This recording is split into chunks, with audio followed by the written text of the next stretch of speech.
And I'd like to start by acknowledging we're on the homeland of the many diverse First Nations and the Métis people whose ancestors have walked this land since time immemorial. We are grateful to work, live, and learn on the traditional territory of Treaty 8. And with that, we go to our agenda. Any additions to it? Seeing none, can I get a motion to adopt the agenda? There's so you asked for additions. I don't have an addition, but I certainly have a comment on the agenda. So I object to item 14.1, which is the inclusion of the CRC letter in the agenda package on May 1st, 2025, by explicitly communicating to the CAO and council that this letter contained unfounded allegations, and I requested it not be posted publicly. Despite this, the letter appears in the agenda package, which is now accessible to the public. I ask that the letter be immediately redacted from the agenda and only visual or physical copies, and that council formally acknowledge this letter. I have more to say on this pattern of character assassination, where defamatory material remains publicly accessible despite resolutions of council. I'm referring to the CAO's inflammatory op-ed, which is still publicly available. I will continue with this dialogue in camera, and I ask for section 17.2. What do you mean by ask for a section 17? Well, we have a confidential item on personnel, so we can discuss it then, or okay. It's the email that I sent to council on May 1st. Okay, so just so I'm clear, you're wanting to move that correspondence to 17.2? Is that? Well, there's more to the ask, and it's rejected because last time it was said, but it wasn't done, and this is 3 weeks later. Okay. Okay. I don't. Let's see. Is everybody all right with that change? Yeah. Okay. So with that, we could move that to 17.2.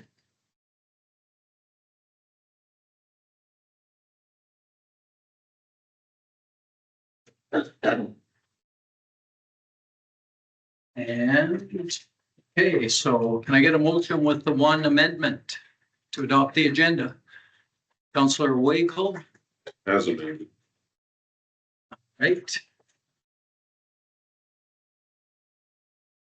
All in favor? Okay, moving on then. We have one. I believe Big Lakes, you are the Child Care Society. You're a scheduled delegation, are you not? Yes, so you got more time. So I will call you guys up first. Welcome. Yes, you know the routine. Yeah, come on up. And just because we do record this and people online, if you can give your names and the organization that you represent. So my name is Diana Workwood, and this is Casey Blessick. We're from the Big Lakes Child Care Society. We brought along our business plan and a letter for council that was included in your packages. So let's go through it if you guys want the business plan. Sure. Okay. Oh, we should have the other one introduced also. All right, so our summary. So we are positioning ourselves to add to the address the growing need for we want to address the growing need for childcare within our community. So our board currently is consistent of a group of invested parents, and our current aim is to transition the existing daycare into a nonprofit organization that we can then use to expand childcare services within our community. And so we do have our mission and vision, and those are our society mission and vision that we have listed there. So we just got our society status as of Friday. So we're now officially a society going forward. We started in October of 2024, meeting as a committee of parents, and then we decided to send in an application for nonprofit. Just that was the route we decided to go. it made the most sense for us at the time and going forward. There's more like branches of funding available for non-for-profits. We're a evolving board, like as kids age out of childcare and stuff going into school, it fits us well. And then I think the other point that we want to point out there is we are planning to register as a charity, with the agency as well, going forward now that we have our corporate number, we can start to apply for those things. So 1.4 is our organizational chart, just to show you how we're gonna work like that. So the board of directors is at the top. And then we have manager and human resource. And then under our manager, we have a supervisor, which would be a level 3 childcare employee. And then underneath our level 3, and our manager are the additional employees as needed. And I mean, depending on the amount of children we have, will depend on how many employees we need. So right now on 1.5, our board of directors, we have our chair, Charles Johnson, our vice chair, Stacy Plessick, treasurers, Annika Johnson, secretaries, Nicole Quirley, fundraising director is myself, Diana Marquette, and then we have additional directors, Belinda McLaughlin, Ashley Marquette, and Sienna Alpay.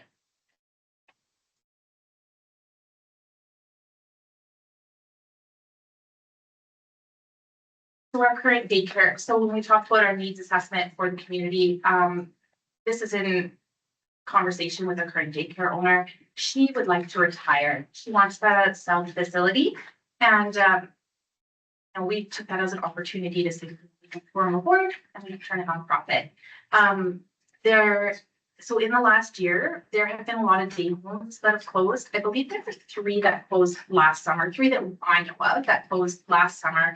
And I don't believe there were any new ones, or I haven't seen any new ones that have opened. So I mean, reclosing daycares, 18 childcare spots that were lost for our community. So, and the other thing is that currently the only subsidized option is the daycare. So subsidy obviously makes daycare a lot more affordable, and with the current fee guidelines set out by the government, parents would pay $326 for each child that attends, and then the government subsidizes the rest of it as long as you remain a licensed facility. So to our target population is going to be kids, this daycare will be kids up to kindergarten. We have, as a society, we would love to see it expanded into after school care, before school care, PD days. Those kind of programs probably won't be run through the daycare. Well, that's something that we're looking at as an organization separately. So just to be clear, this daycare is for up to kindergarten. And if you did want, just for your interest in our appendix 1, we do have attached letters of support from the community, letters from parents that do say, no, we would love, the need for what the need for the daycare is.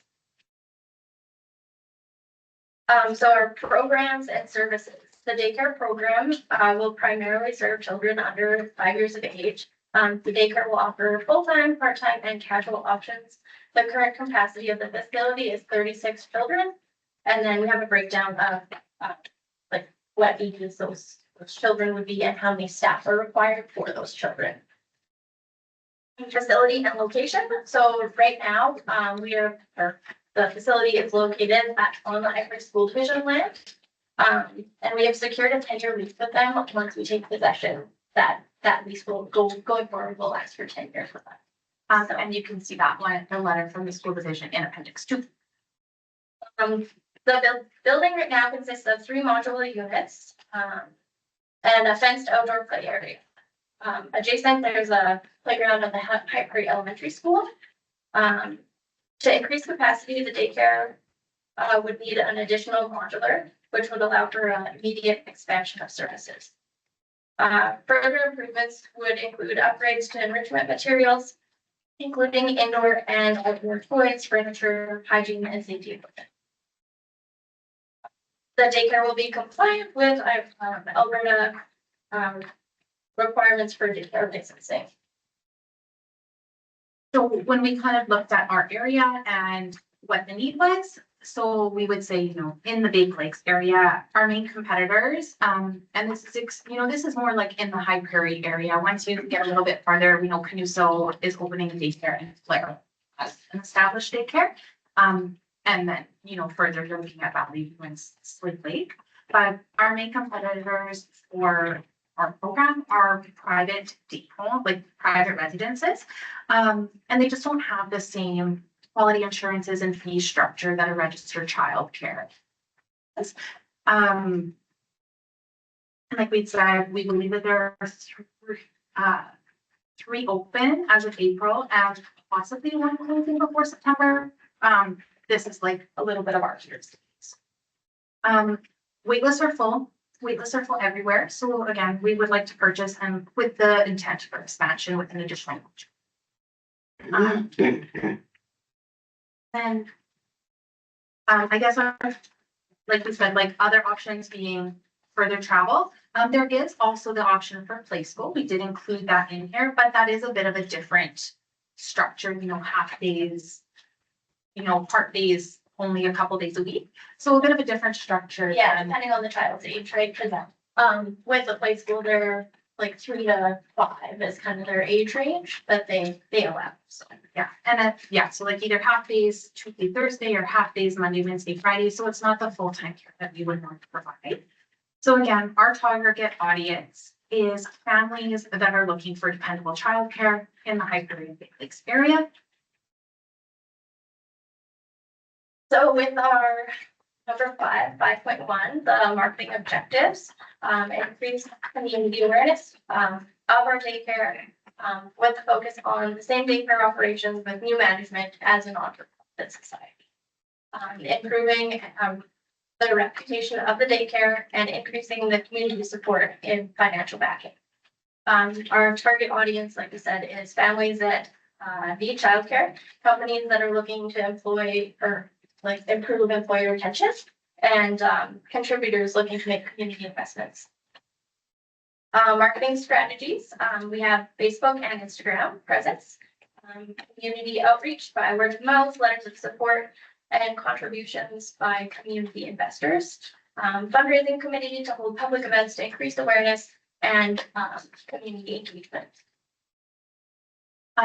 So for our operations plan, staffing, so our staffing ratios are set by the Alberta licensing standards for childcare operations, which would include a minimum of 1 level 3 plus 33% of the staff would have a level, would need to have at least the level 2 certification. And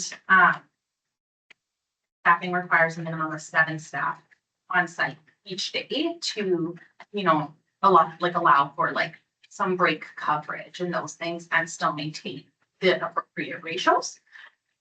The next thing is that when you are licensed, you can get a wage top up for your childcare licenses. So if you're a level 3, you get a wage top up from the government, which also can help subsidize those salaries for people to stay. And then one thing we didn't add in here that I'd like to mention too is the level 1 can actually be taken by high school students. So we feel that would be of value to the high school division or anyone. You can take it. It's free course. It's online. Yeah, and that's one of the things when we talked to the High Prairie School Division. We said maybe there's even potential to offer experiential learning for some of those high school students that do take the course. They can take it and then they can come in right to the daycare and start working to see if childcare, especially early childcare development, is something for them. So for daily operations, right now the daycare operates from 7:30 to 5:30, Monday to Friday, excluding holidays. And daily operations are further outlined in the policies and procedures of the daycare right now. And we're still working on further developing those on our own. So just to make sure that the ones that they have would meet the standards of the parents. And all of our policies and procedures, they would include things like daily schedules, hygiene protocols, sickness policies, programming requirements, safety procedures. And again, a lot of that's set by licensing. So they already have that developed. And we just need to take another look over to make sure that there's nothing we would want.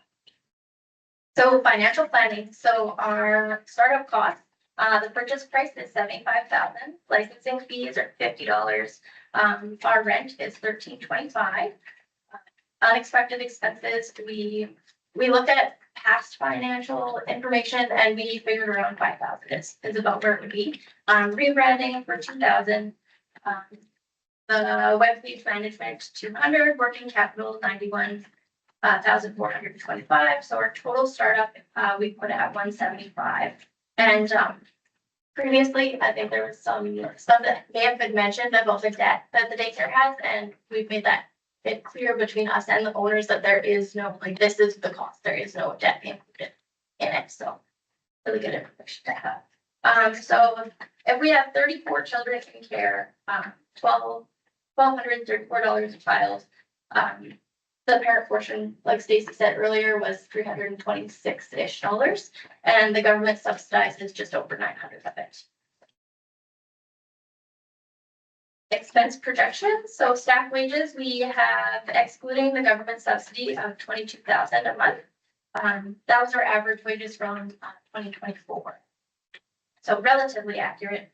Utilities is 12,000 a year, benefits and human resources, about $50 an employee. Yeah, you bet.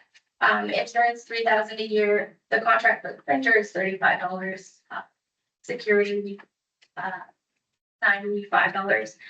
Facility supplies is about $350 a month. Repairs, again, average at $120, and the phone internet is just under 200. So, future funding requirements, the purchase of an additional modular, which would be about 200,000. Which we have already spoken with the school division about, so we are okay if we purchase another modular for expansion. So that is something we've already discussed with them, and they're allowable, like they're amenable to us putting another modular into expand their services. The assets replacement, we put at about 10,000. Staff expansion would be 50,000 for the additional modular, like being able to staff it. Funding resources. So we're looking to fundraise through grants, donations, contributions, 175,000. And then attached at the back is our appendixes. I don't know if you guys had a chance to read them, but they're, yeah, some really good letters from people in our community, so. Well, thank you.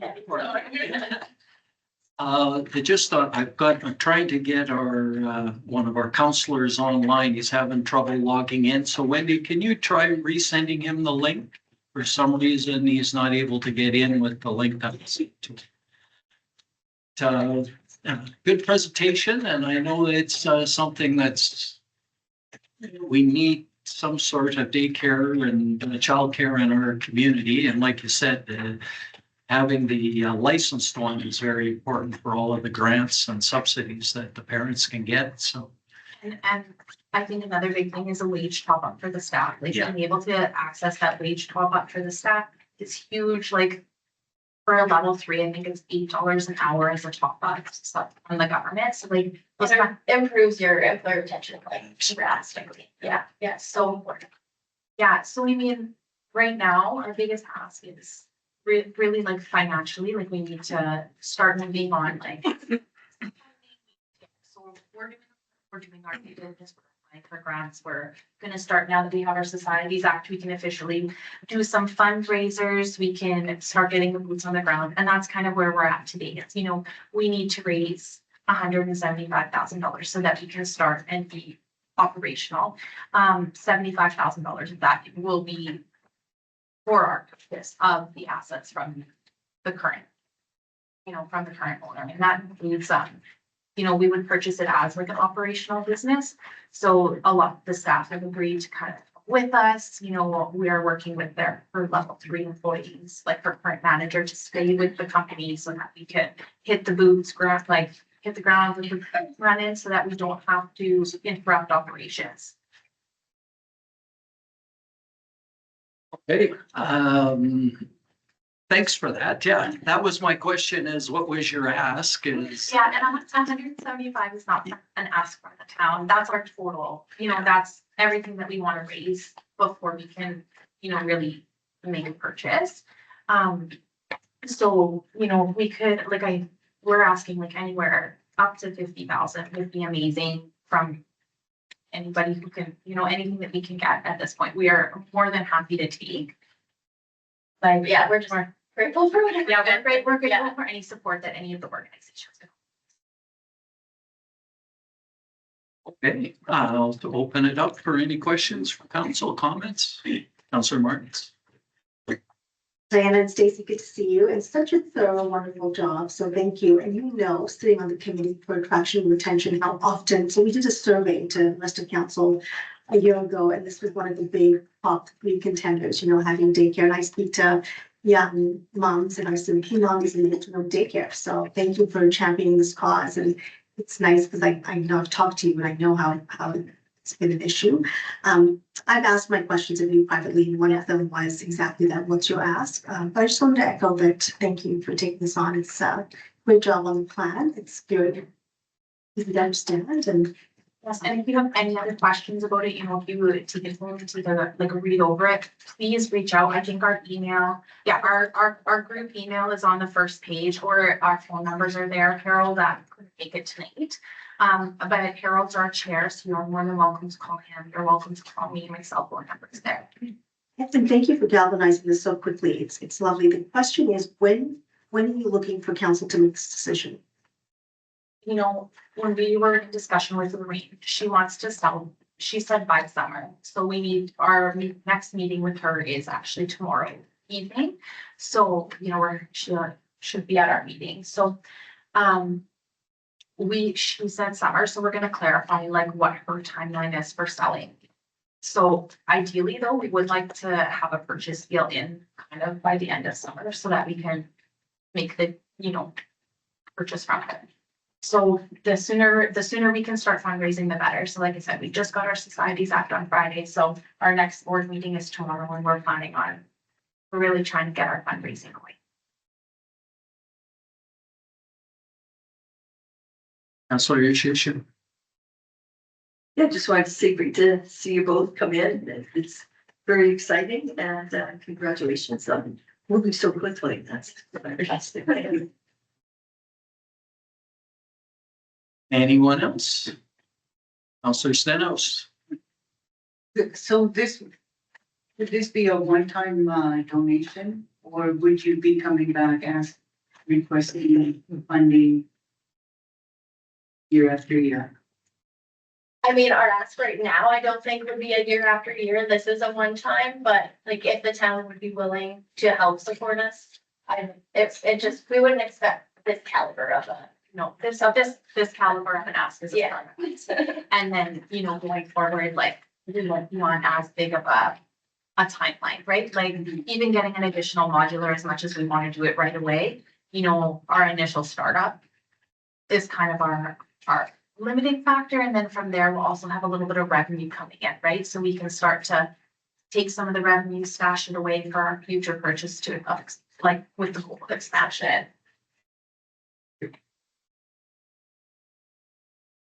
Right, anything else?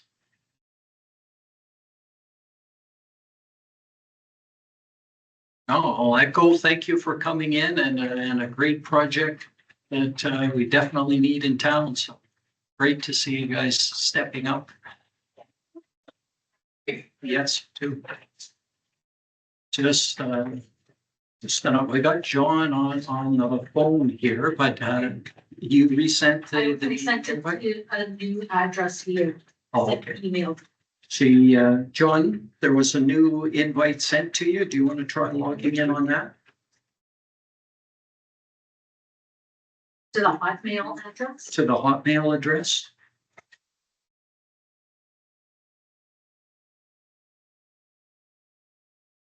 Okay. We can keep you on and so you know what's going on until then, but okay, just wanted to have to talk to him so he's in the loop. Yeah, he is online, but just on my phone right now.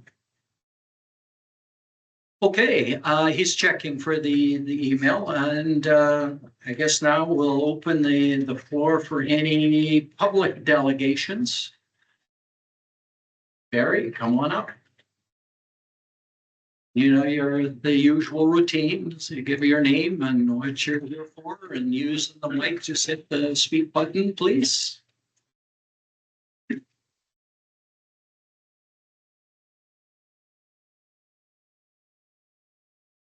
evening.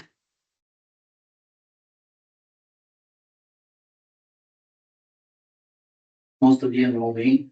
I am very Chicago and I've been abroad living taxpayer and resident of this town.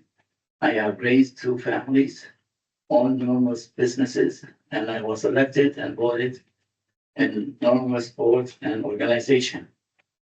I am here tonight to voice a serious concern that I believe many our community share about conduct of one of our sitting councillor, time after time, again, and witness this councillor speak to the media in a way that mispresent facts, takes information out of context, and turn council decision into negative device. This kind of behavior doesn't just attack fellow elect officials, but it damage our integrity of this entire council and respect the voters who put each you at this table. This council has made a habit of using public platforms to degrade other, stir unnecessary conflicts, and cast debit on the work began done by council and the board she's a part of. That's not leadership. It's a dash and it's making real progress for our town nearly impossible. Taxpayers' dollars, staff time, and council result in being wasted on personal griefs, media, speakers, and contents complaint. This town deserves better, and we deserve leaders who put services before self, who lift each other up, and who represent our community with honest dignity and respect. This behavior is not only validate of the value we expect from elected official, it's embarrassment to our town. It's reflect not only on all of us and take away trust we place in our local government. I am calling on this council to take a stand, reform the expectation of conduct, depend on integrity of your fellow member, and send clear message that personal agenda and public damage have no place in this chamber or in our leadership of this community. We, the people, voted all in, and we expect our elected officials to work together, not tear each other apart. The future of our town depends on respectable, honest, and cooperation leadership from our town. As I know about all this, what's happened, everything was done with the investigation, most of it truly, because I witnessed lots of that stuff. I witnessed how this councillor trying to destroy our community. It tried to destroy even with the Friendship Center. The lies they put against me on the Facebook on the Friendship Center. The manipulating. What is the media for that? At that cost, 3 times they're trying to shut down the Friendship Center. And I saved the Friendship Center because this center has been exist since 1974, something like that. It's been a long time. The town of High Prairie was generous to go sign for the center to buy the building and stuff like that. Mr. William, him and his wife, they did the center, which creates, it's a good thing to have for our community. It's like those ladies, they came in here to do the daycare. That's something great for our community to see those people coming and help. You know, this has to stop. Enough is enough. As I'm a businessman in the community, I want to see that stop. Those negative people out there, the ones that are trying to bully us, in this community. We are the grassroots. Some of those people, they come in 3-4 years and they're gone. You won't see even a Christmas card from those folks. We have to look over our community. I've been in this town since 1974. That make 73. That make a lot to me. That I am a resident of this and my base in this town. People, when they come and try to make trouble for us, they have to leave. We don't want them in here because we do care about this community and the surrounding area. We have really good citizens in this town. Citizens, they want to see a future. Citizens, they want to see more building come in our community. Citizens, they want to see more industry come in here. That's what they want to see. You know, the other day, people, I seen on Facebook, they want McDonald's. Yes, why not? McDonald's will come if we have more industry come to us. McDonald's can come the way we are.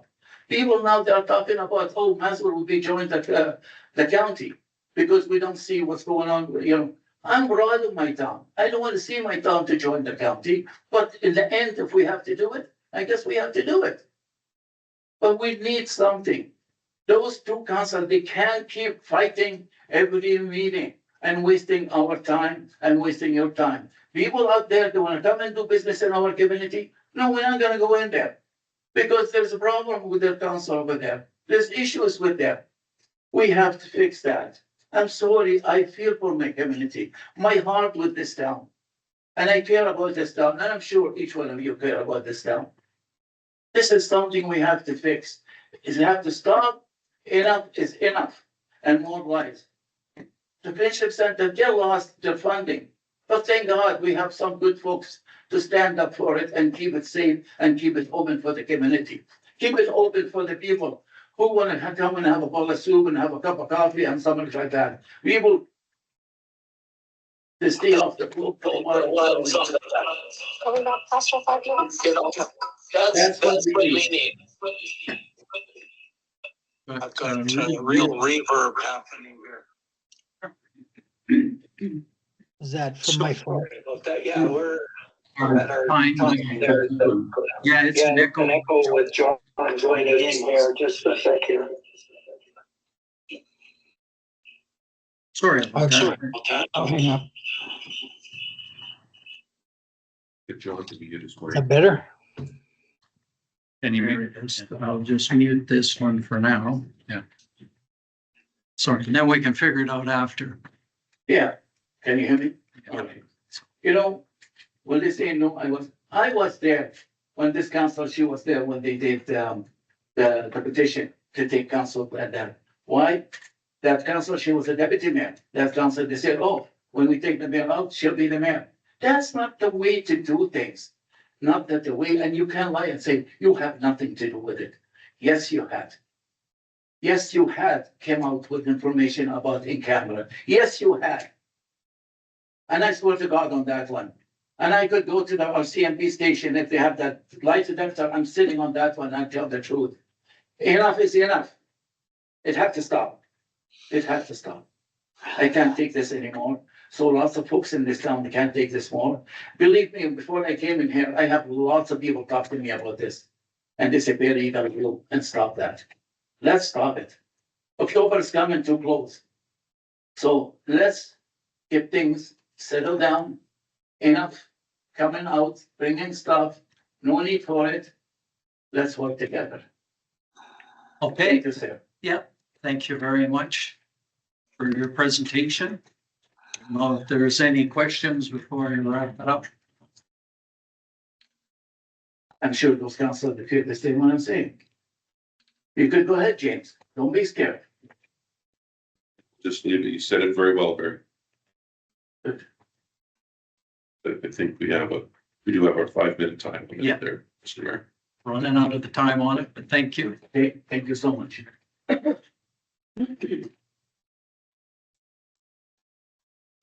Any other public delegations? All right, seeing none, we can move on.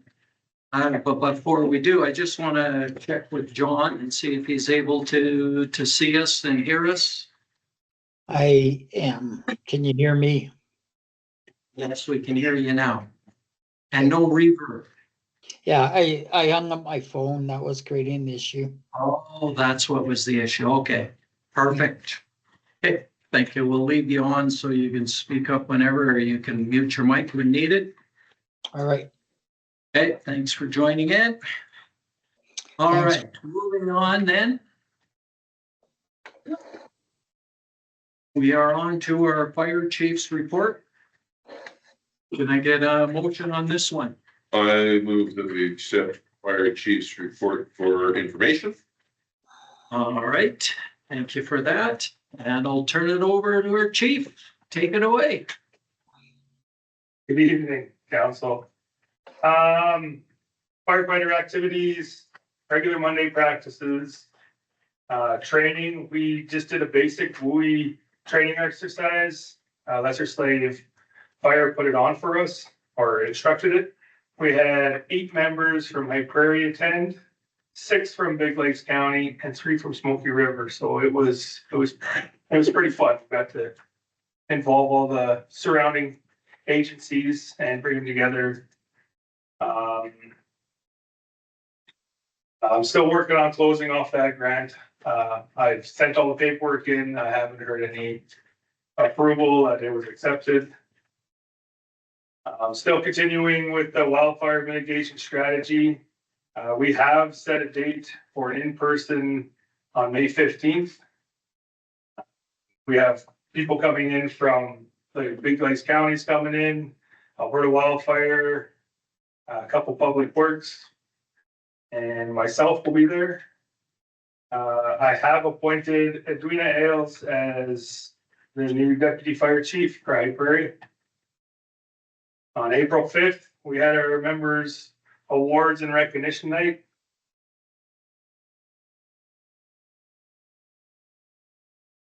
Upcoming events, we have been approved for a 1072 hazmat awareness and operations course. It was applied back in September of 2024. To this day, we don't have a training date set aside or set for it, but we're hoping later January, early February to get that going. We've also had confirmation that Big Lakes County also got approved for a couple courses that we're invited to. One is a 1002 pumping course and a 1002 driving course. The 1002 pumping course will take place in June, and we're hoping in later fall to do the driving course, just to kind of stagger out for all the volunteers. So nozzle forward, it's a wicked training course. I went to it last year or 2 years ago. Awesome course. We're sending 1 firefighter to that course this year. And yeah, that's all I got for the upcoming events. Fire prevention activities. Like I said, still working on that wildfire mitigation strategy and kids tours. I love kids. The kids that see their face glow when they come to the hall. It's awesome. Firefighter activities. Still doing inspections. I have a guy who's helping me out with that.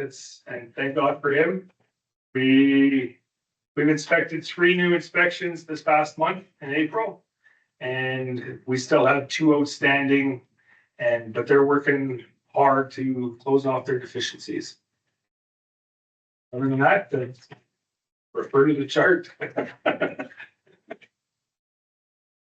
Right, thank you for that. So I'll open the floor. If anybody's got any questions or comments, I see Councillor Wakel. Councillor White usually has something to say. I'm gonna guess that the guy that's helping you out might be Sis. Yeah. How's the grass fire situation around here? Have we had a bunch? Yeah, lots in the county. We actually had a fire in JC Park.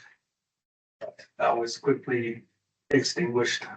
Okay. Other than that, that was mainly all the fires we really had in town. One yesterday, but we'll wait till next. I do appreciate your good service. Well, when I heard that there was a fire at David's house, I'm like, Arkansas? Does he know how much beer that costs? Oh, yeah.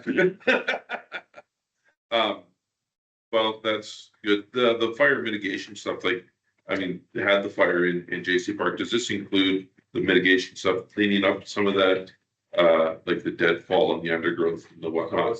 As far as I know, it's just the strategy that they're gonna propose the strategy. Okay. And again, this stuff's just new. I'll know more come May 15th. Thursday. I think it's just, they're gonna go through our surrounding areas, which I'm assuming JC Park, maybe behind the new hospital, that kind Yeah. of stuff. Yeah. The thicker treat, maybe higher standing dry grass areas. And give us ideas of what you can or can't do and hope for the best. Again, this stuff's new to me. I gave him a ton of information and he's weeding through it and planning his strategy out, so. Excellent. Well, I look forward to hearing that report as well. Thanks, David. Councillor Stenhouse. So I'm looking at your bottom line here of total revenue build out. That revenue, where's that coming from? Is that from fire calls or engineers or? It's, some could be from, MVCs, could be structure fires. I don't have that broken down, but I could see if I can track that down for you. No, I'm just wondering. Yeah, where it's revenues just- are coming from. It's all available events, so MVCs, if they have insurance, we're able to bill it out, same structure fires, that kind of stuff, so. In town, none of these have been, I think most of these ones were MVCs. Thank you. Anyone else? Councillor Danaka. How did your recruiting go on the weekend? Are you short? Still waiting for your application. I haven't received any applications yet. Are you short firefighters? We're always short. It's not where we want it to be. Okay, We'd like to see 30 lockers full and right now we're at 20, so nice to see more boots in the field. okay. All right, I don't see any other comments. Thank you for coming in and the good work. I know you've had a few fires to action, so that's great. Yeah. Yeah. Thank you so much. We had a motion to receive the information. All in favor? It's carried. And so we'll move on then to our minutes from April 22nd. Can I get a motion on these? Councillor Janeka. I make a motion to council approve the minutes from April 22nd, 2025, regular meeting of council. Right.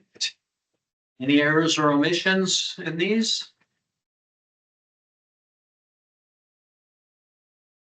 Councillor Stenhouse. 17.3. We went, well, I guess you'd have to start with 1.2. We went in camera to discuss 3 different topics and we came out without any motions. That's correct. Okay. One was a recorded vote. Was that not reflecting in the minutes?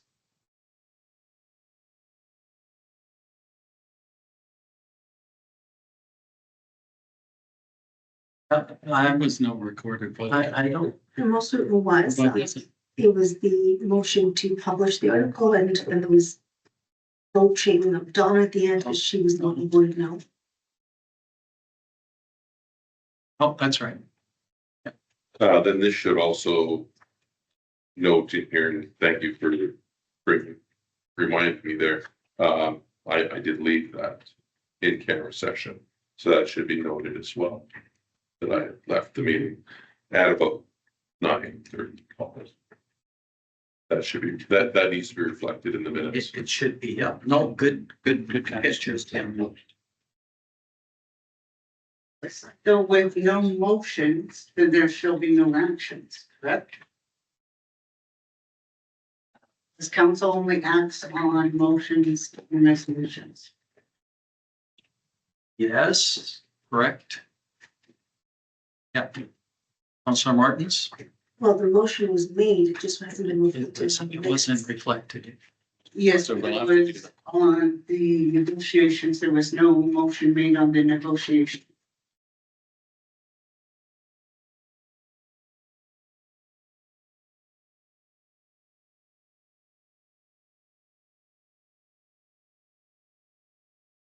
Mr. Mayor, maybe we should bring these back, the next one, so we can Yeah, fill the holes.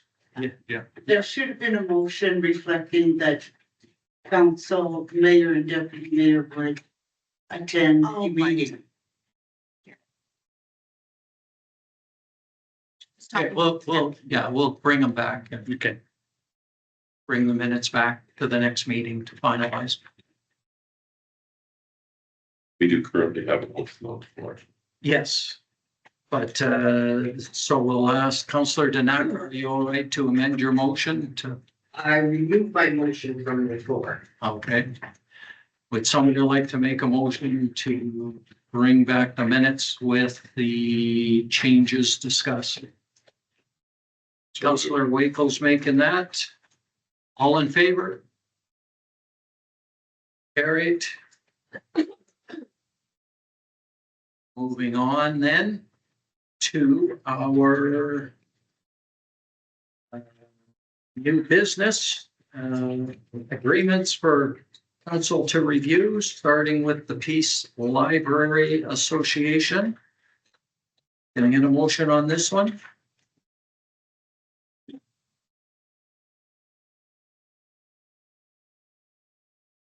I'll move that we accept the Peace Library System Agreement as presented. The option in this on page 42, just to be clear, is so that, and that a signature is added to a clean version as the endorsement, because it does have to be signed off. Yeah, I was looking for the page there, but yeah, all that. Page 42, I think, is the RFD with the motion on it. Council approved this agreement and that a signature is added to the clean version. That's the endorsement. With the corrections. Effective date 2.1, it still reads that this agreement shall be the first day of January 2026. Okay, well, just hold on. We've got the motion and you've got something that you want to change or? Well, corrections weren't made. The effective date of the agreement. Its reading shall be January 1st of 2026. Or is that correct? That's correct. So it's not 20, oh yeah. It's not 25. So it's a year from now. Gotcha. Yeah. Okay. Okay, so that's not a correction. Mr. Mayor, can we- Yes, anything else? well, you had a question last time here. I got the answer for you. Yeah. And My question was around it said 5% increase in rates every year or up to 5%. yeah, I was curious if that's just a one time or maybe or what it is. so I got this right from Louisa over at Peace Library there. There's no normal increase. But in the last decade, so the increase has not been more than 5%. It's usually been closer to 3% when it's been increased. And there's no real schedule. It's increased when operating costs outpace the money coming in from municipalities and the government of Alberta grant. What's been done in the past has been to raise it for a year or two and then let it stay static for a year or two until costs again outstrip the income. So there's other systems in the province do it this way. Some do just yearly bump it up 2 or 3%. And then there's some that just it's written into the contract that every year that just goes up 2%. So you don't have to keep on voting on the increase, but everything's different. So that was your question there. Thank you for that. Yeah.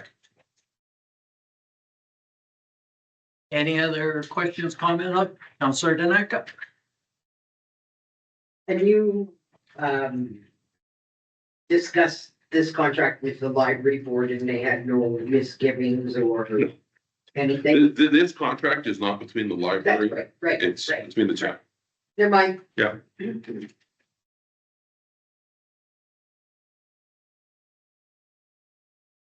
All right, I don't see any other questions, so we have a motion to accept it and sign it. All in favor? It's carried. Thank you. Moving on then to our policy 8.2, respectful workplace policy. And a motion on this one? Councilor Decision? Council approved the respectful workplace policy as presented. All right. Any questions, comments on this policy? Councilor Martins? Yeah, actually now had the time to go over it. I'm a little confused. It seems to be all inclusive. I think originally the template was designed for employees as the council thrown in there, and I can understand why, but we have a code of conduct that deals with council. We're mixing things. That's number one. Comment number two is there's still some errors in this, so refers to the BC Act, it refers to the numbering sequence at the very end is off, and it refers to union workers, so it hasn't been thoroughly reviewed, but my biggest question was, what is this designed to do? Is it supposed to replace the council code of conduct? Because we have a council code of conduct. I thought this was a workplace policy for employees, but then I thought, well, you must have a different set of policies for internal employees. So I'm confused at the intent or what caused this to come to the table. Because it just seems like a mixed thing. I take your point. And certainly, I could isolate away from council if I'll have to look at the code of conduct of council just to see what's there. But you're right. I see some BC references here, and again, it's a policy that I've adopted from Fort St. John. And I thought I caught everything, but obviously not. I discovered today, at first, our website doesn't show any type of mutual respect in the workplace policy. But on our common drive internally, we have 2 or 3 different areas with policies. One of them was called a harassment policy. And again, I just discovered that today. And I haven't thoroughly reviewed. Well, that harassment policy is a little more basic, whereas this one here is more comprehensive. So certainly I'm willing to take council out, any reference to council out of this, but I thought at the time, I was just going to do a broad total corporation mutual respect policy.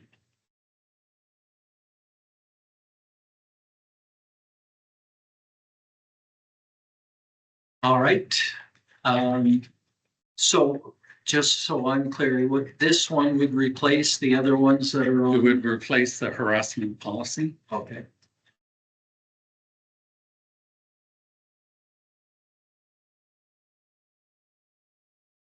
Yeah, and I did see that there was, on page 1 of the agreement, it was union representatives, which isn't. I'll look for those references also. Yeah, that was, and then, yeah. The other thing I know that was a bit of an issue with, maybe it was a complaint policy or what is the process. Oh, I know. The other thing I found in here was reference to a chief human resource officer. That chief human resource officer that we do not have. Yeah, I'll find that one. Yeah. And the other thing, just as I see your hand, John, I'll get you right away. The other one that I just is that's not in here is if there was any complaints. What happens if the complaint is against the CAO? It says here that if a complaint of disrespectful behavior is made against the CAO, an external independent law firm will receive the complaint and handle all matters related to the investigation. I just wasn't sure, like, who did they submit it to get it to this officer. I'm thinking it would probably have to go to council. Mhm. Council would then direct it to an investigator to look into it, just so that we're clear on that. Yeah. Okay. Counselor Dunn. I'm looking at section one, policy 1.2, and I'm just wondering, like, and maybe I'm way off on this, but I'm just where it says that people will be treated equitably. In my mind, that tends to be with finance, and is that what we're talking about there, or should that be equally? Equitably or fairly, you could do either or of those words, but equitably just means equitably just means fair, treating everybody the same. All right. Are you guys able to hear, John? Yeah. Yeah, okay. I just wanted to make sure they could hear, because you're really only coming through the computer speaker, but I'll put the mic down when you'll go back to old school. I know we have an RFD to deal with some of this stuff coming up. Councillor Danaka. As I was going through this, I mean, I understand the purpose of it, but there's a lot of things in here that are also part of the code of conduct. Council Code of Conduct? Yes.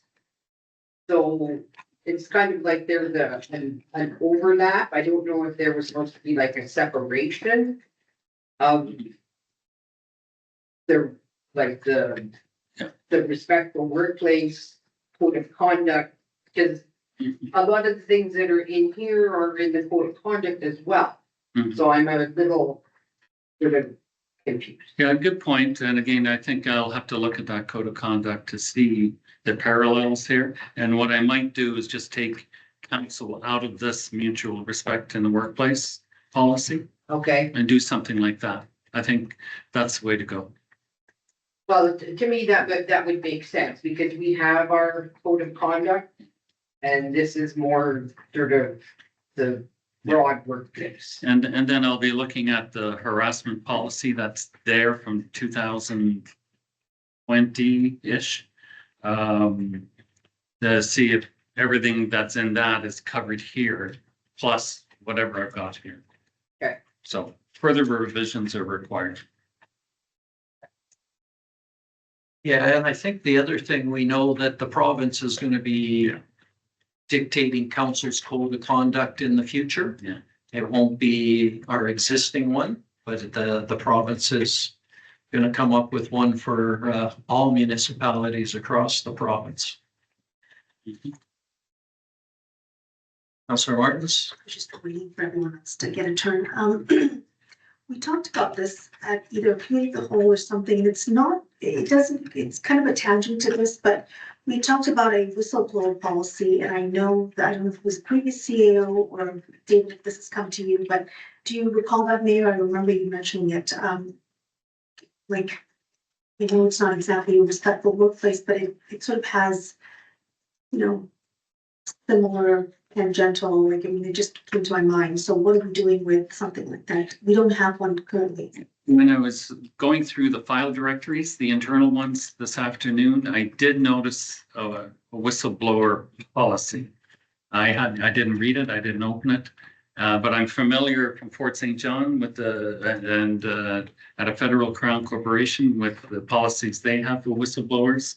And again, that's something I can look at. We do need to refresh quite a few of our policies and bylaws. And anyway, that's something on my list of things to do. Councillor Wakel? Is there not a provincial whistleblower policy that is covered under a provincial mandate? Like, would that would supersede anything that we would come up with? So why, I don't think we need to put anything in there simply because it's covered under provincial legislation. We're duplicating. But I know in Ontario, you have federal, you have provincial, and then you have corporate whistleblowing policies. I've seen it, many corporations there. Or municipal, yeah, are we different? I don't know, but we could look at, I mean, we've had a whistleblower one for quite some time. I remember it came to us before, so. I think given the research and the revisions that need to be done to this, Mr. Mayor, that perhaps we should table this. Yeah. Or would postpone this to a future meeting so it can be gone through. I think Donna made the motion. No, Paris made Paris the did. motion. I think it was somebody. So. So. Go ahead. Yeah, I was just going to, I guess, just second that. It just seems a little bit that it's, trying to put kind of too much together all together. So, yeah, I agree. It just needs some. Yeah. Because it is speaking to respectful workplace policy and then we've got the other ones as well. So. Just so I'm clear, you're removing your former one and making a motion to postpone this to a future meeting. That's okay. Any discussions on that motion before we vote? All in favor? It's carried. We're moving on to the social media policy. Get a motion on this one?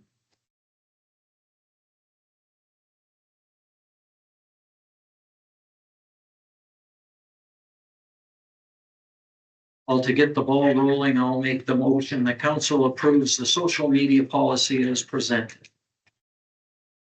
So. Comments on the social media policy? Need some clarification. Okay, go ahead, Councillor Spanos. So I need clarification on page 2 or 3, or page 114. Second paragraph from the bottom. Town employees have no right to privacy concerning their personal use of social media or personal social media accounts. Can you clarify that for me? So if you say anything, I guess untoward, or against the employer, there may be ramifications of that. We can see if the town employees or whoever is looking at your accounts. So there's no privacy that way. They may object to some of the opinions you might express. Basically, if you're talking smack on your social media, there's going to be repercussions for it. That's right.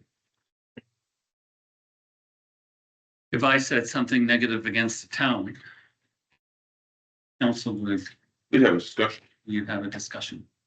And I can't say, well, you shouldn't be looking at my Facebook account. But that carries no weight. Does that clarify it for you? Okay, so I'm not into this social media. I'm not the best one to talk here, but okay, so people have their own profiles. And what they say on their own profiles is their business. But you're saying here they have no privacy to it?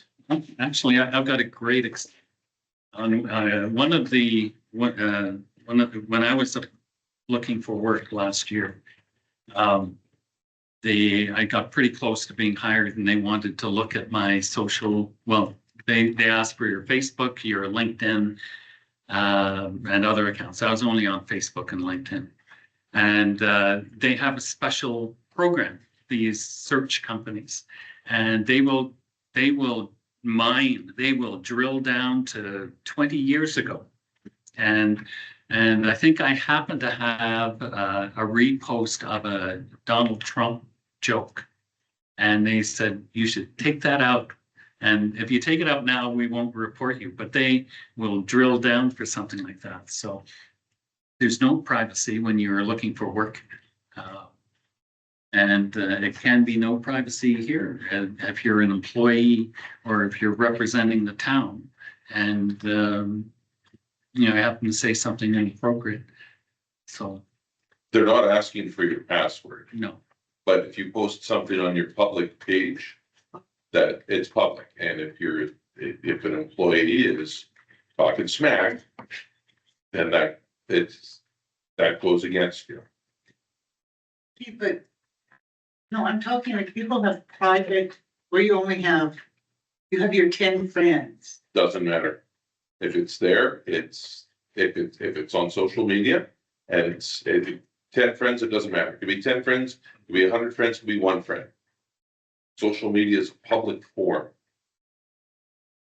So if you post it on there and it's negative towards the town, there will be consequences for that. Again, they're not asking for the passwords. You know, I think some of the. I don't know what we by asking for the password. They don't want access to your account, but if they can look at it online and see it, like anybody can look up anybody on, you know, just because you're not friends with somebody, you can often see, depending on their settings, a lot of what they post on there. So if you got somebody who's employed by the town, who's saying, oh, you know, this is so stupid, you know, my manager's an idiot, they don't know what they're doing, blah, blah, blah. That will come back and bite them in the behind.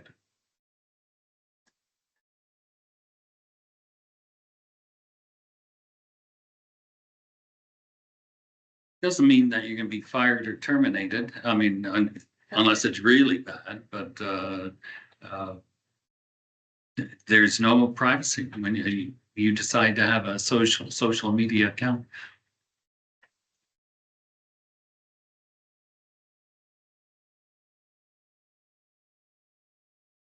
Okay, anything else on this policy?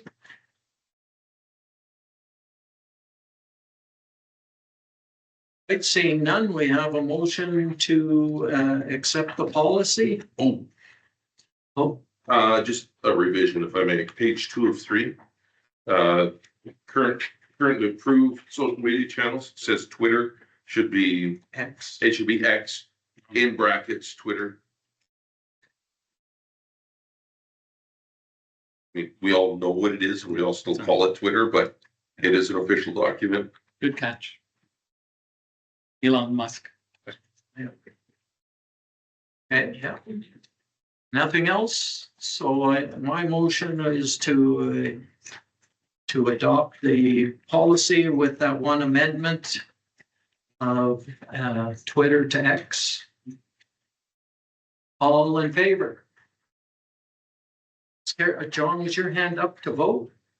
Yeah, can you see it? Oh, I can see it, but I just, I wasn't sure if I looked down too fast or you were already voting. You were ahead of the game. Yeah, Okay. I Sorry. will move the next one, but Okay, so we're moving on then to the credit card use policy. Go ahead, Councillor Dunn. the council adopts the credit card use policy as presented. Okay, so we'll open the floor for any questions, comments on the credit card use policy. Councillor Stenhouse. So we'll start with, 2. start with 3.6. Redemption of loyalty points or rewards shall be reported to the CAO after the points or rewards are redeemed. Should that not be prior to? Well, the direction, my impression is the direction from council is that you want us to use the points for travel or hotel or materials or supplies. If it's after the fact, that's fine. If there's something untoward there, then I will address it with the employee. But there's no lack of audit control as long as I'm aware right away within the month,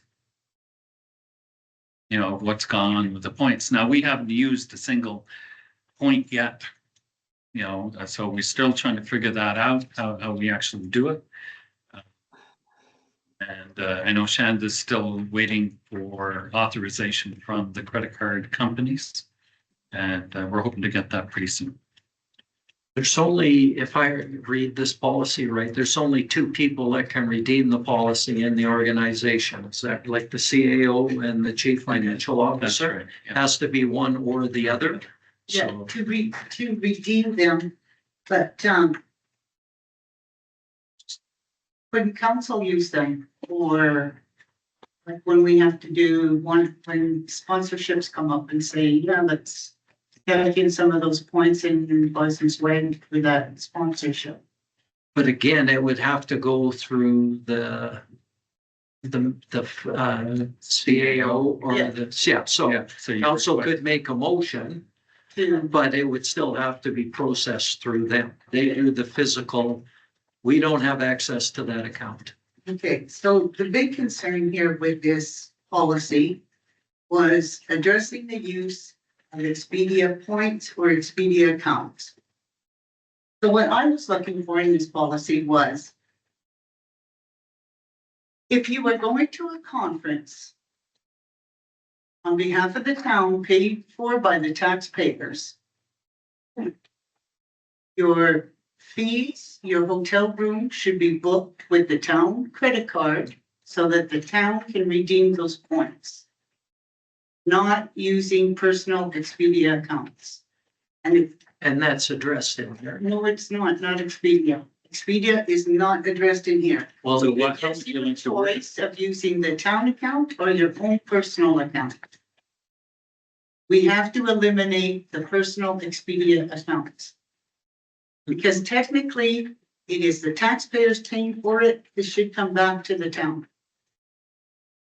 Why, we don't have Expedia, like, I'm not sure how that would work, you know, like. Okay, so Like right now, we have all these points on these credit cards that we'd love to use to subsidize the hotel bills and air flights. We aren't going through Expedia to apply those points with. We're applying those points directly through to the hotel or the airplane companies. yes, but 3.4 addresses your concern, I believe. it should be encouraged. It should say, if you were going on town business using a town credit card, it should be processed on the town credit card. And getting back to CAO, we have a past employee who used Expedia accounts. And that's why we want it addressed. I know you don't feel, I know you're out of the loop of what was going on. That's why I want the Expedia account addressed in this.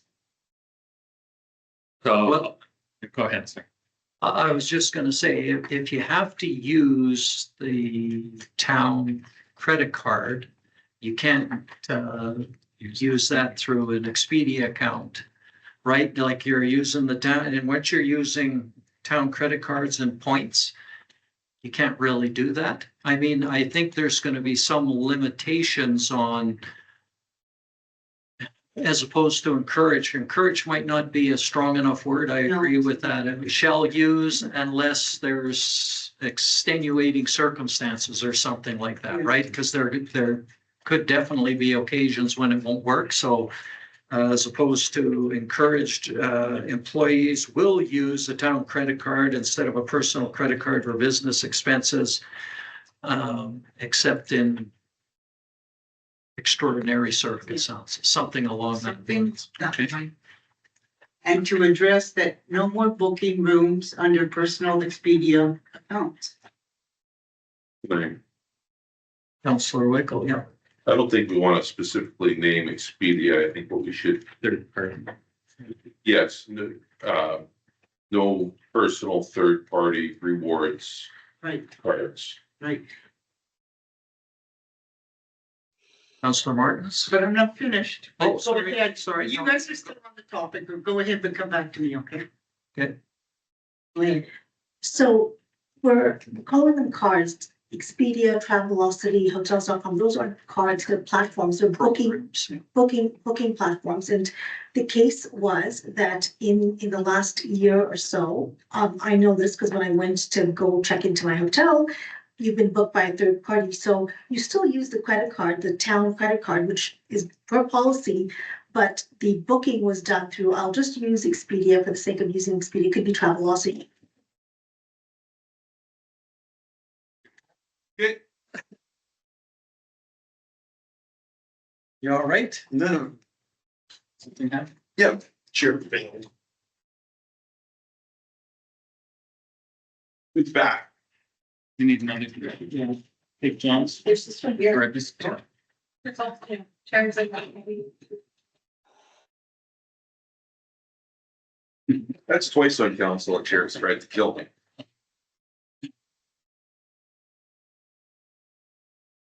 All right, sir. So I agree that, while this is a credit card policy, those booking platforms, either we have a policy that says no booking platforms. I get sometimes the search function is good, you can get deals, I get that. And it's okay to have a booking platform, but just so long that we understand and this policy explicitly states that that is a municipal asset. So the town could have an Expedia account, there's no problem with it. The problem came where personal accounts were being used, and that's the issue. So just to address that. I know for myself personally, I do not use third-party platforms because if you have changes, Exactly. it's a hassle. Exactly. And I don't find their savings, and that's why I like dealing directly with hotels, and it's very deceptive on the internet. Googling, when you try to book a hotel, you think you got the hotel and you got reservations.ca or something. And then anyway, that's happened to me. So yes, I'm against using things like Expedia. We're going to get a discount anyway with the reward points as we book hotels. Now, not all employees have town cards. We restrict that, as I think is shown. So, of the ones that have the credit cards, yes, we'll use the reward points to book such travel or materials or supplies if we can apply it that way too. So just say no third party. No third-party Reward platforms. programs. That, that would be Air Miles, Expedia. Yeah. Whatever. Actually, Yeah, we'll go back and then to you, yeah. okay, so just as you said, it's employees that have the credit cards. But in this policy, when you continue to read it, it says violations of these requirements shall result in the revocation of privileges, employees, or councillors found to have inappropriately used the credit card. Are you missing a page? Oh, yeah. So you're under Line. 5.1? I'm under the Barrett Schedule A. Page 5 of 6. Oh, okay. It says the violations against counselors, but it's only employees that have credit cards. Fair enough. Yeah.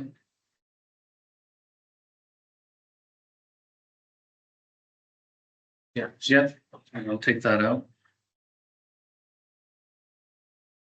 So it's up to you, Donna.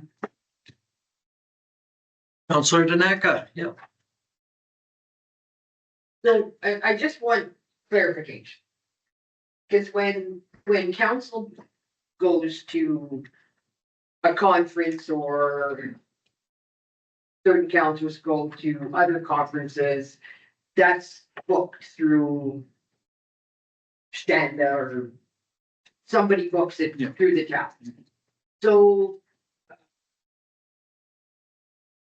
say the senior, just as an example, so the senior peace officer, he wants to go to some training somewhere. He uses this credit card, or does he come to the town saying, I want to go to this conference or this course, and the town books it? Shanda or whatever, or does he use his credit card to book that? No, he Just looking could for use, clarification. he could use his own credit card. But, you know, I don't know if you want Shanda and me to do all these bookings. It's not really, you know, No, that's, it's going to absorb a lot of our time. It takes time to do these things. No, so I was just looking for clarification, so. Yeah. They're either using this credit card to book that conference or course. Or they're using their personal one and then reimbursement? Yep. Okay. currently, So, I mean, to be totally transparent, if you're just a regular employee without a corporate credit card and you have WestJet MasterCard, yeah, the points go to that employee. You know, that's not something I've seen that's objectionable to other corporations, but if it's to this council and you require us to always book these things through corporate credit cards, then that's going to absorb a lot of Shanda's and my time. So it's up to council how you want to do this. how often is an employee without access to one of the town credit cards booking things out of town though? I can say they go to things fairly often. I know I was just signing off on some expense claims where they went to a conference for the pool or a water thing. So there are some of those that go. Peace officers training. Well, yeah, but he has his own card, right? Yeah.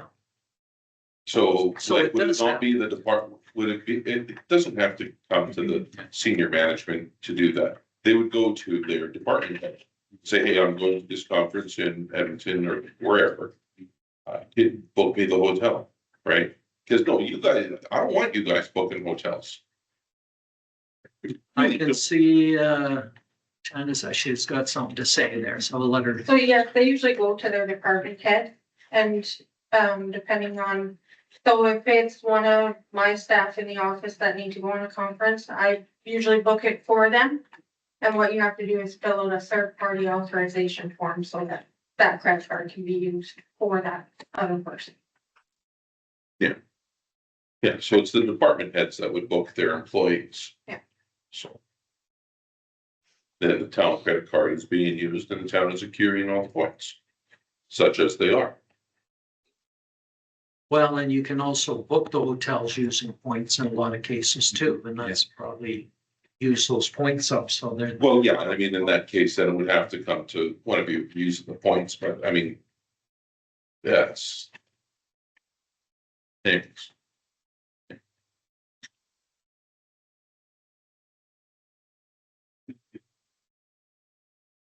So the question that we're debating really is if it's an employee without a credit card, can they use it on their own? And what's, No. you know, we're saying, No, But- they're the department head. but they go on a conference, there's other expenses too. We're just talking room expenses that they can't book on their own. But they've got meal expenses, they've got other expenses they're putting on their personal card, right? I think All the of it big is- thing here is, I mean. You know, with a meal or whatever, you're not accruing a whole bunch of points with that. Rooms, flights if necessary, those are the big ones, right? That's where you want to capture. I don't think there'd be an objection if somebody, because they put in their expense claim for meals and stuff and use their own credit card. I don't expect them to have the town credit card for that. That's a pit, it's really what they're getting. It's the big ticket items, the rooms, the flights, that stuff. That's what we're trying to capture with this is, I believe, the whole intent. And getting rid of those platforms, using them, those personal platforms. Yeah, well, that's, you know, it's not a personal platform, use it on the town, so the town can garner that.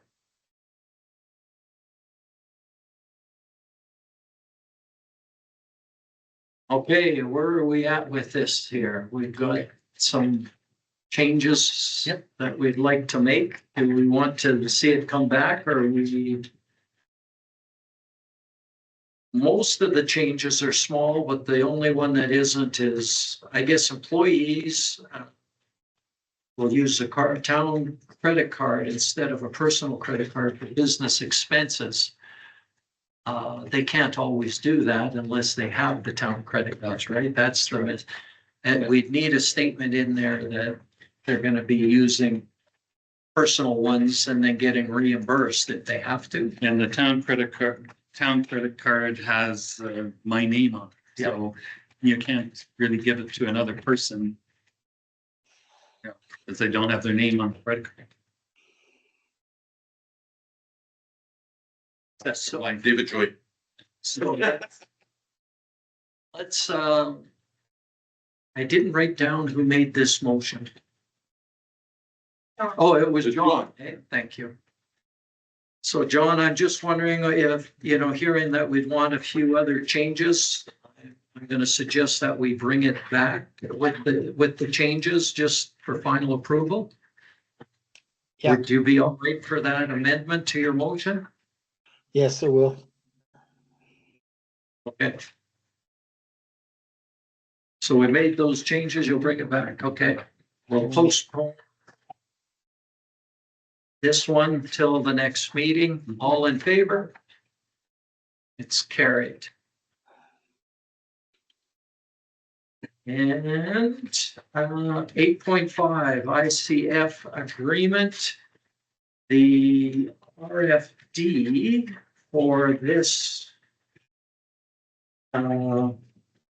is one of the additions that was on our desk here. Okay. 8.5.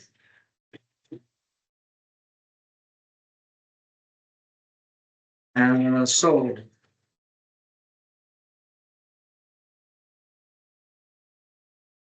I'm going to make the motion that council accepts the ICF agreement for information, just to start the ball rolling.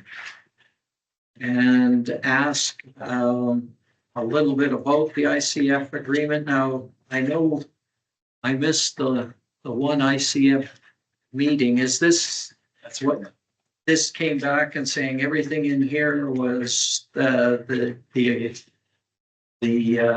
committee agreed to? Right. And these were all of the changes that they wanted to see? Exactly. Yeah, okay. Yes. So I wasn't aware that these were all of the ones. So if I can summarize, the ICF committee got through all of the ICF agreements and made these following changes. Correct. Okay. I'll open the floor up for anybody else's discussion now.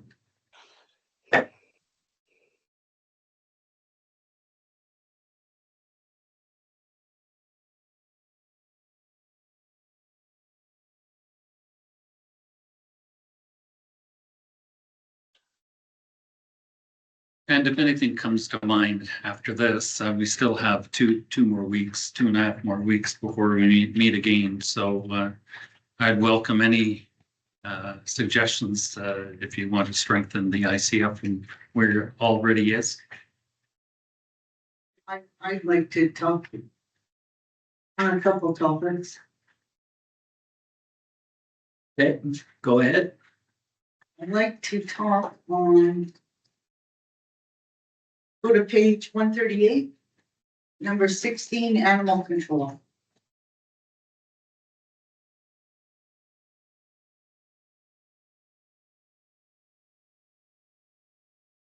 Go ahead. Oh, okay. Everybody's ready? Yep. Okay. So how much are we funding this? Because if you need to, because you need 2 documents in front of you, you actually need 3. You have to go to Appendix J. But just to animal control. Okay, so I want to tell you, my understanding is that is a dog pound. Correct? Correct. That's my understanding, basically too, yeah. Okay, so can we get a definition of a dog pound? Because I see a lot of Facebook posts where we've had this dog for 3 months, she's ready for adoption. We've had this one for a year, she's ready for adoption. These came to us, found on the road, they're now ready for adoption. So what is the definition of a pound Or has it become a rescue place or is it a pound? Well, I can address the question that you said, how much are we paying Yeah, for okay. this? We as the town only pay for if we have a dog that we've captured in town and take it to them. And they house it while the owner either pays or doesn't pay their fine. So that's what we pay towards that facility. Okay, so it's per dog. It's per dog per day. Okay. So we don't pay anything else. Oh, okay. I thought we were, No. there's no agreement that we pay 50% or No. something. Okay, good.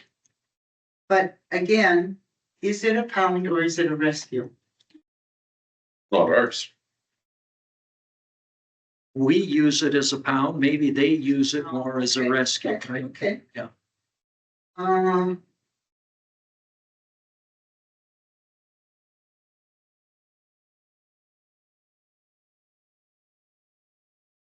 Okay, that's pretty much, just let me refer back to Schedule J here.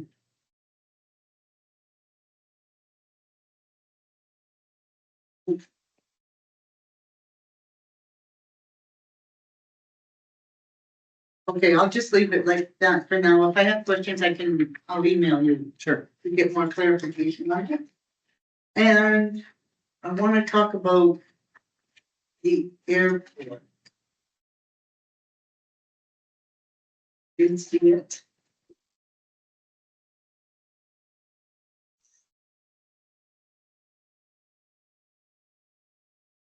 The airport is page 132, Right. number 9.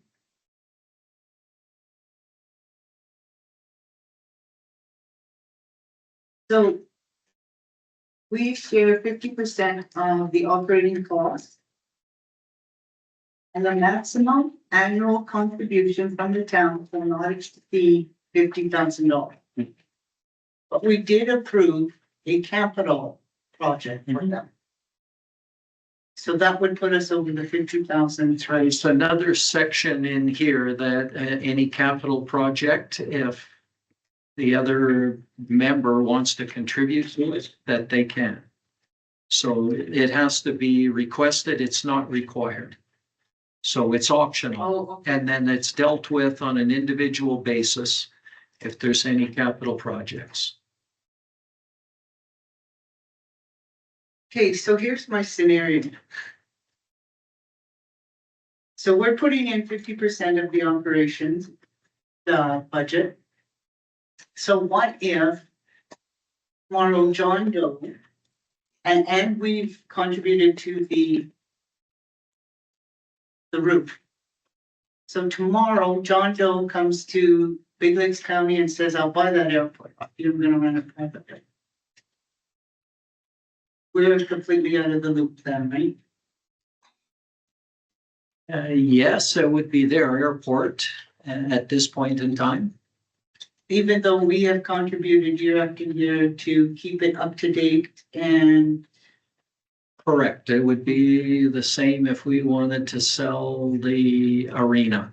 But let's be honest, nobody's buying an airport that's losing money, right? Like it's not gonna happen. That's all my questions for now. I will be emailing. Sure. It's more for clarification than questions. Yep.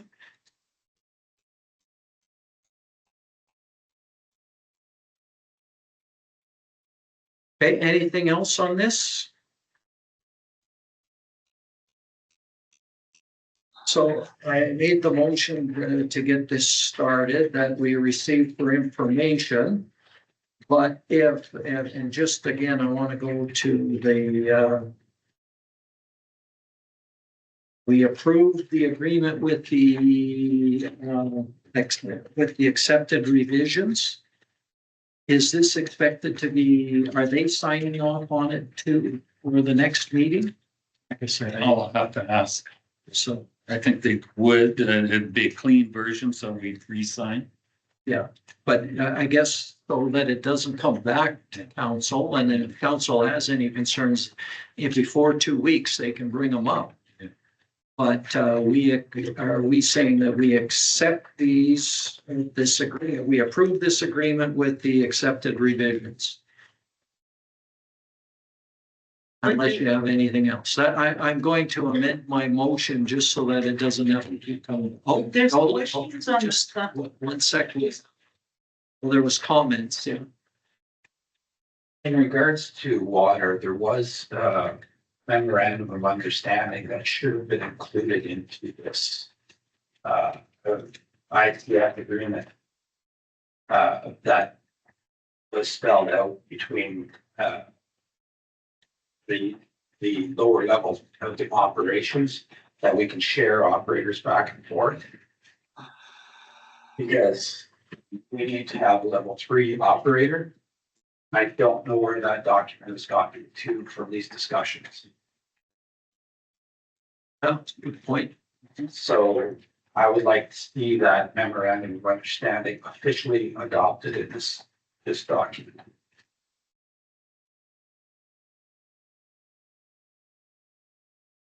Okay, no, good point. Thank you for that. And you see the comments on the sidebar, like they haven't been answered yet. Like, let me bring it back to animal control. So how would I know? How would I know without asking, what do we contribute to them? Where would I find that answer? About the animal shelter? Yes, Well, it's in the agreement, right? but it's very big. It doesn't give me the answer. That's why I had to ask it. Well, J isn't that big. It's only a page and a half. Not very. Which page is J on? Maybe you'll just. Yeah, can you tell me what page that's on? Okay, it's on page 197.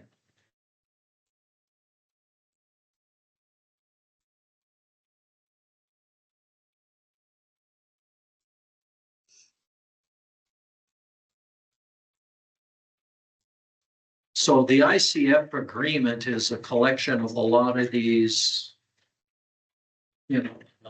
memorandums of agreements or understandings. So basically, we pay it $15 a day for using their dog pound, and that's related to the dog owner if it's staying there. It's not really something that comes to the town, unless, of course, the dog owner doesn't pay, then we end up paying it on their behalf. But you also see there under 3.2, the county shall provide the town with a monthly report of services rendered. And they probably do give that report to administration. Do they give that report to administration if we have any dogs there? They do with the invoice. With the invoice. So, so yes, there are some questions. This is a living document and, in probably each meeting we have for the ICF, we may tweak the agreement itself, but this is showing council where this agreement is as of today. So, I was asked by council to bring forward the agreement, which I have, and the changes that everybody at the table there agreed were reasonable. Well, go ahead, Jen. I know that Fire Chief Martin had also brought forward some concerns in regard to fire services that he would want to discuss as well. So Oh, okay. So you know what? I'll leave my motion as receiving for information at this time. And then, like I'd mentioned to council, if you guys have any concerns, let one of the members of the ICF know so we can bring them forward. And then the same with any of the town managers. Thank you for bringing those forward so that we know what those concerns are and we can make sure that they're addressed at the ICF meeting. Yes, we did have that conversation about fire services and pipe billing.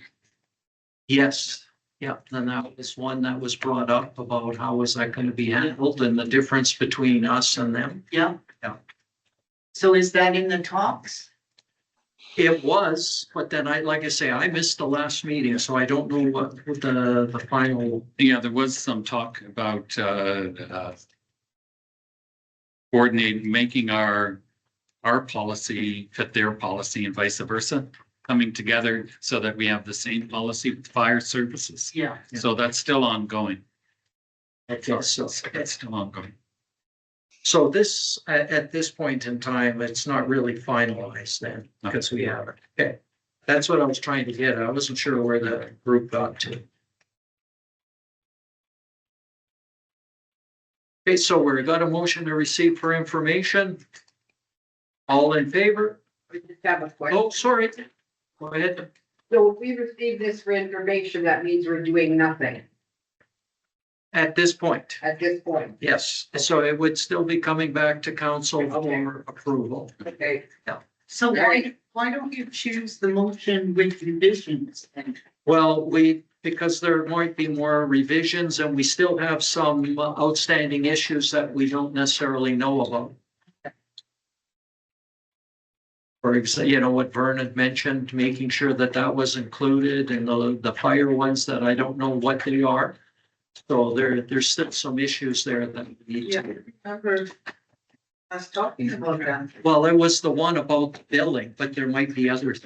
I remember about using operators too. Remember us? Oh, no, those discussions have taken place and there's actually, like Vern said, there's a memorandum of understanding, but it's not included in this ICF. So those talks have occurred. All right, are we ready to vote? Again, we're receiving for information. All in favor? Carried. How are we doing for a break? All right, I'll call the meeting back to order and we are on item 8.6. It is the water supply options. Can I get a motion to start this on?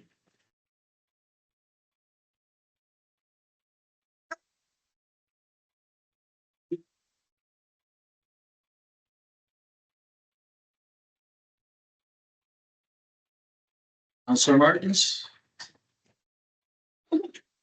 Just to get us started. Well, that, basically that, after hearing from our utilities, or superintendent, I'm not sure your title, but Utility manager. the utilities manager, that we choose, the council choose an option and, for the direct administration.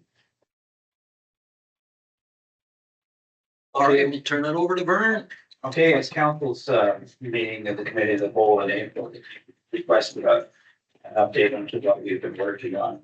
We presented 4 options to council. The one option that, well, actually combining 2 options is probably going to be the most cost effective and long term. Going to the lake is really not an option unless we get into a windfall of major money. The expansion of the raw water reservoir in combination with a weir, which would be about $13 million, is probably the most logical. The groundwater well, when speaking with environment, they're still not big on the idea. We can do it, but we have to do a study first to find out if that aquifer is actually there. Then you got to drill a test well to get the qualities, and if the water chemistry works, then it would be able to be done. But if the water chemistry doesn't work, you'd just be throwing that money away. Sticking with the surface water, it's what we do already. It's just we need more of it and the ability to pump more of it. And that's why the recommendation is to proceed with the engineering on basically the weir and expansion of the raw water reservoir. With that being said, there is municipal grants or government grants out there. One grant can cover up to 66% of it with just using the Alberta government grants. If we can partner with somebody, then we could receive up to 90% of the cost. So that would leave us 2-3 million to split between partners. Somewhere's up there. So what we're asking for basically is to have council choose the direction. And then we can proceed with getting an engineering estimate, more firm engineering estimate on those, that project. And we can start moving forward. Right now, we've kept it to minimal engineering and a lot of money coming. So that's where we stand. Okay, thanks for that. And sorry, and the fact that we've been pumping for about 2 weeks now, and we're anticipating being full at the existing reservoir by mid-June. Oh, that's good. You had mentioned that the grant's available. Like, I think, you know, regardless of which way we go, I like the idea of another reservoir, you know, a bigger one. That's a good option. And then, you know, how do we fill it? That's another discussion, but I think I like the idea of an additional reservoir. It just gives us additional cushion if we should need it, right? Yes. Add some expansion room, and in this report, it talks about we're not quite meeting the requirements that the government has put out there already for water reservoir. We did in the past, but with the expansion of the co-ops and all that kind of stuff, we're starting to be below the threshold. Yeah, we're close to, well, we've got enough water for a year, so that's more than Roughly, depending on usage. Yeah. Issues, right? So is another municipality considered a partner for that grant? Yes. You try partnership. So if we can consider the county as our partner, possibly, that would be up to them to decide, of course, and then the provincial government and ourselves. Okay, well, that makes it much more reasonable. So, yeah, there's different grants out there, and if we were to choose to start to move forward, we need to get a firm number in place, and that's why we need to choose a project, which council needs to choose what we want to look at. Then I'll get the firmer engineering monies on the preliminary engineering, and then we can take it to maybe the county and see if they're willing to partner on something that to solve that issue of the raw water. My question when I was looking at another reservoir is how would we fill it?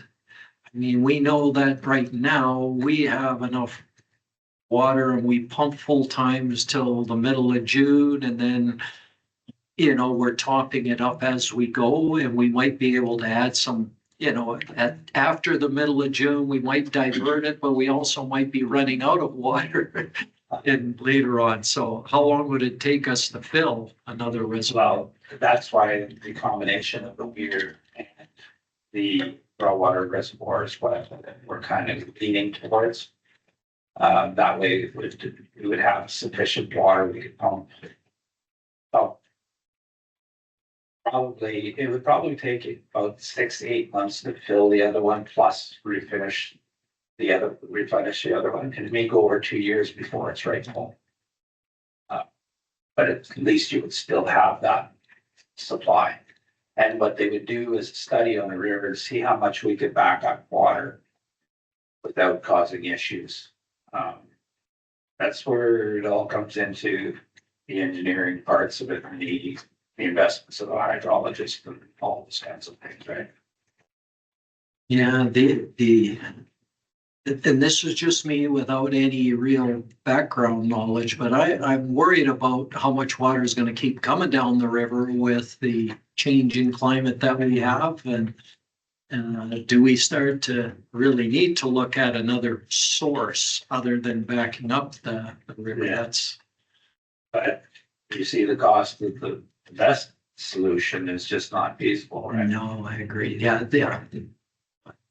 Maybe that, the aquifer might be worth the investment to see if that water could be used. It could be up to $1 million, and then if it's not, even if it is usable, then what we gotta do to our plant, so you're almost, I'm not sure. Well, that's- Aquifers are drying up too, right, so. Well, that's what it'd be interesting to know, and then what are the chances that it's going to be good, right? Yeah, It'd be nice to know that. Is there a reasonable chance that it would be good? Because then that's another I source. don't know enough about it. Yeah. I would be willing to throw the dice at that. Yeah. All right, Councillor Wakel. So basically, having this second main reservoir is contingent on having that weir put in. How far, Not necessarily. not necessarily, Not necessarily, but that's the best option for long-term solution, right? because my first question there would be, how likely is environment to allow us to do that? And how far into the process would we be before they say no? We would be in approvals prior to even doing that. And the other question here, just looking at the map here where the second reservoir is, it's hard to tell satellite image, and I'm not really familiar with the area. What's there? Used to be the old forestry camp. Okay, so, and we own that, or? Yes, I verified that with Glenn, that we're still in control of that.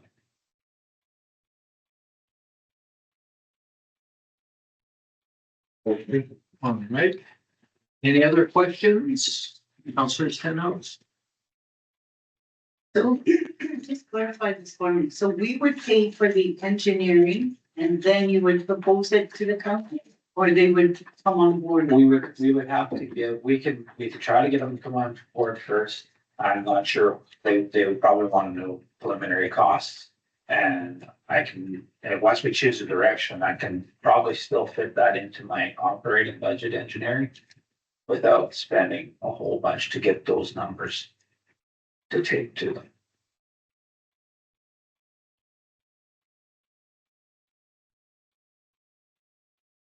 Oh, so what will it mean? What will it look like if we are partnered with this new reservoir? If we're partners in this new plan, what does that mean for cost sharing, water sharing? What's it gonna look like? We would still, it would be a capital funding, and we would still stay in control of the rates and those types of things. It would still be our asset. It's just like funding the airport capital. They still stay in control of that asset and we give them money for capital, right? But would we still sell them the water even though they're an investor? Yeah. They also agreed to fund the upgrade of the water treatment plant. And we still charge them for the water, right? That would be up to council and the MD council to decide after the plan, or prior to, or a condition of funding or something like that. But it's beneficial to have the partnership because then the governments kick in big dollars. Councillor Martins? So when you talk about this tribe partnership, that's my question. Are you going the STIP route or a different provincial grant, or is it federal? And It's federal and provincial Okay. as well. Okay. Yeah, so, I'm pretty sure it's federal and provincial to get the 90% dollars. and then the question was, do they recognize the provincial tier as a partner? Like, Yes. Okay.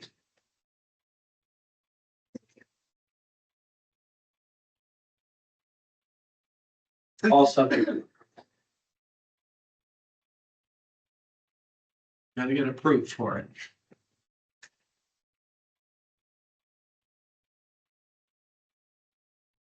All right, so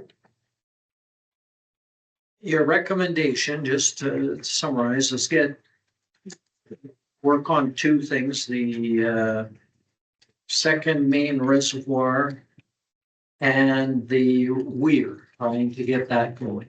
Yes, that would be the way I would. So what happens, suggest the procedure. yeah, we could go ahead with the second reservoir without the weir, Yeah. but it would be much slower filling, and in the future, that could cause us To refill, you gotta remember, once it's full. Yeah.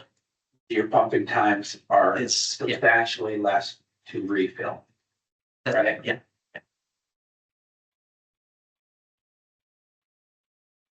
Okay, I think when the one in the net, this one we're using now, I think it took them 2 summers to, with usage off it to get it. Yeah. Right, top done.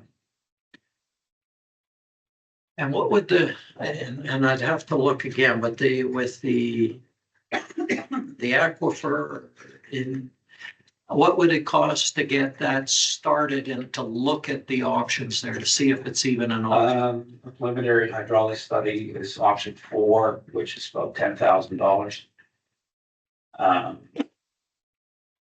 Then you have to drill a test well, run a pilot. But you have, the number, if you spent the 10,000, that would give us a That would- fairly good idea. That would determine if it's there. Okay, and an idea if the water is even usable, like you get a bit of water to look at. Then they gotta drill a test well. Okay, and the test well costs? That I couldn't tell you. Oh, okay.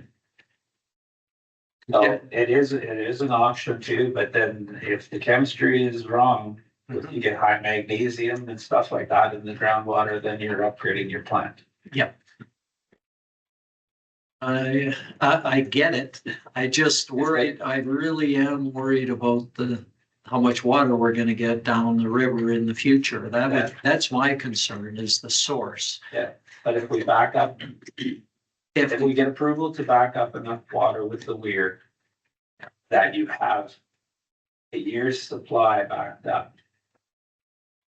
Should be able to refill every year. You're gonna have to allow a certain amount of that over because of downstream users and fish and all those kind of things, but it would be in the calculations that I'm not opposed to.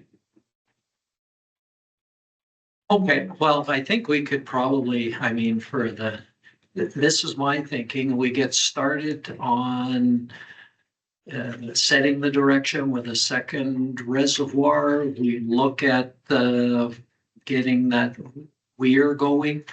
At least we have that, and that's going to be the short-term solution. And if the weir doesn't go, then we're gonna have to look for option B, which we can look for. Yeah, what I'll do is, once council sets that direction in motion tonight, then I will go back and get some firmer engineering estimates, bring back to council and set a budget.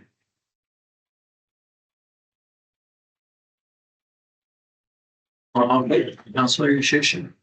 Going that route to get to the second reservoir, as you're saying, it would take that time to fill it, not as much time to keep it up, but also, it gives that flexibility. Then there'd be the second reservoir. Within timing, there is a solution for that water source, right? I'm thinking, like going to the lake. I mean, I think that's that definite solution there at some point in time, but obviously we're still, quite a few years away from that. But, I just don't think we can go wrong with that second one regardless, because even with that other water supply, it's going to be something that's going to be used, right? So That was the original intentions. Back in the 80s when that was done, just to put a second one in when necessary, and that's why that land was kept to the east of them. Sense. All right, any other questions before we vote on this? Yes.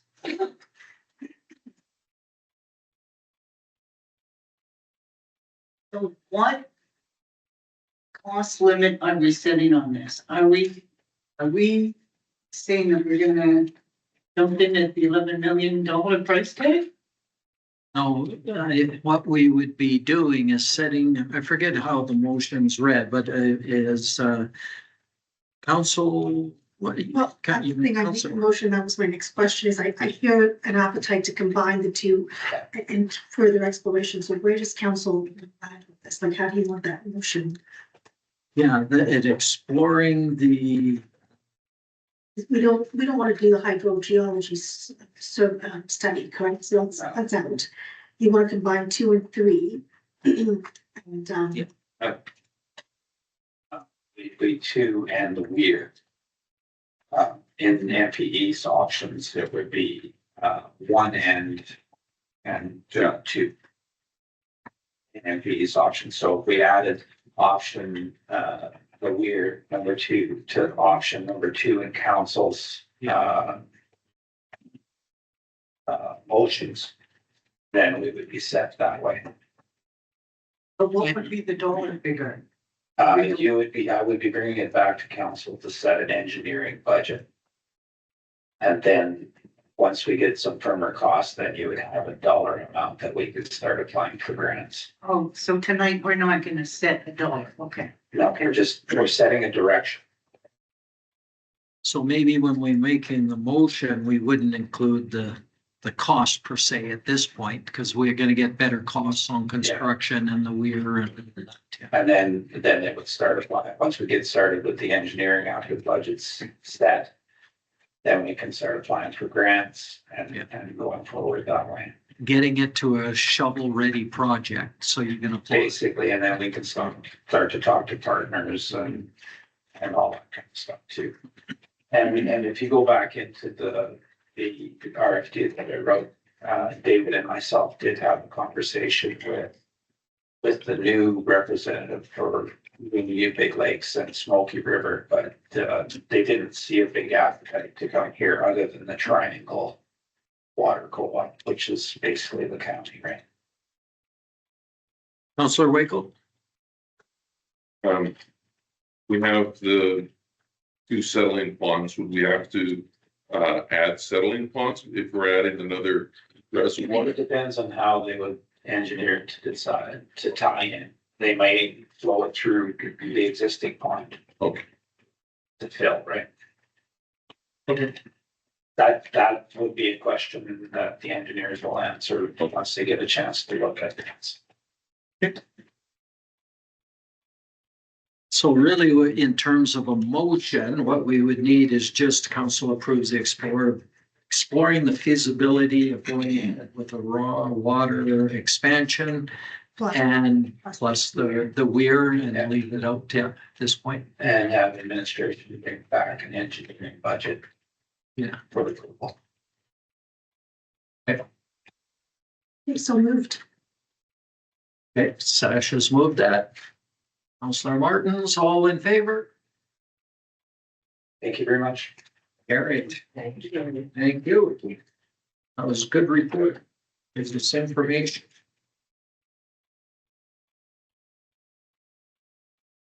All right, moving on to Seniors Week, 8.7.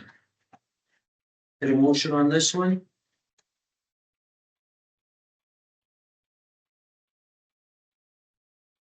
I'll move council support to host an event for seniors on Tuesday, June 3rd, 2025. Right. We'll open that up with,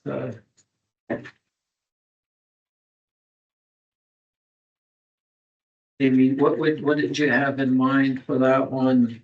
I just, I think what they're saying on here, looking at pool party. Right? So what does a full party consist of?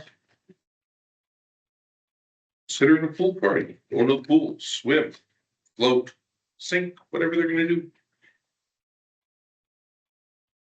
Right, are we gonna throw barbecue on top of that? I don't know.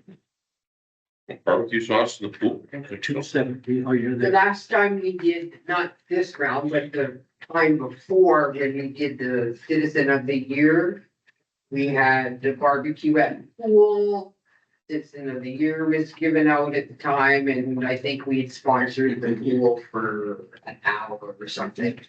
That's part of. Was that Seniors Day or was that just the community barbecue? That might have just been the community park. I think it was just. The community barbecue, okay. Cause But usually, because we did have the seniors lunch in the GBC. that's where it was last year. Yeah. Okay.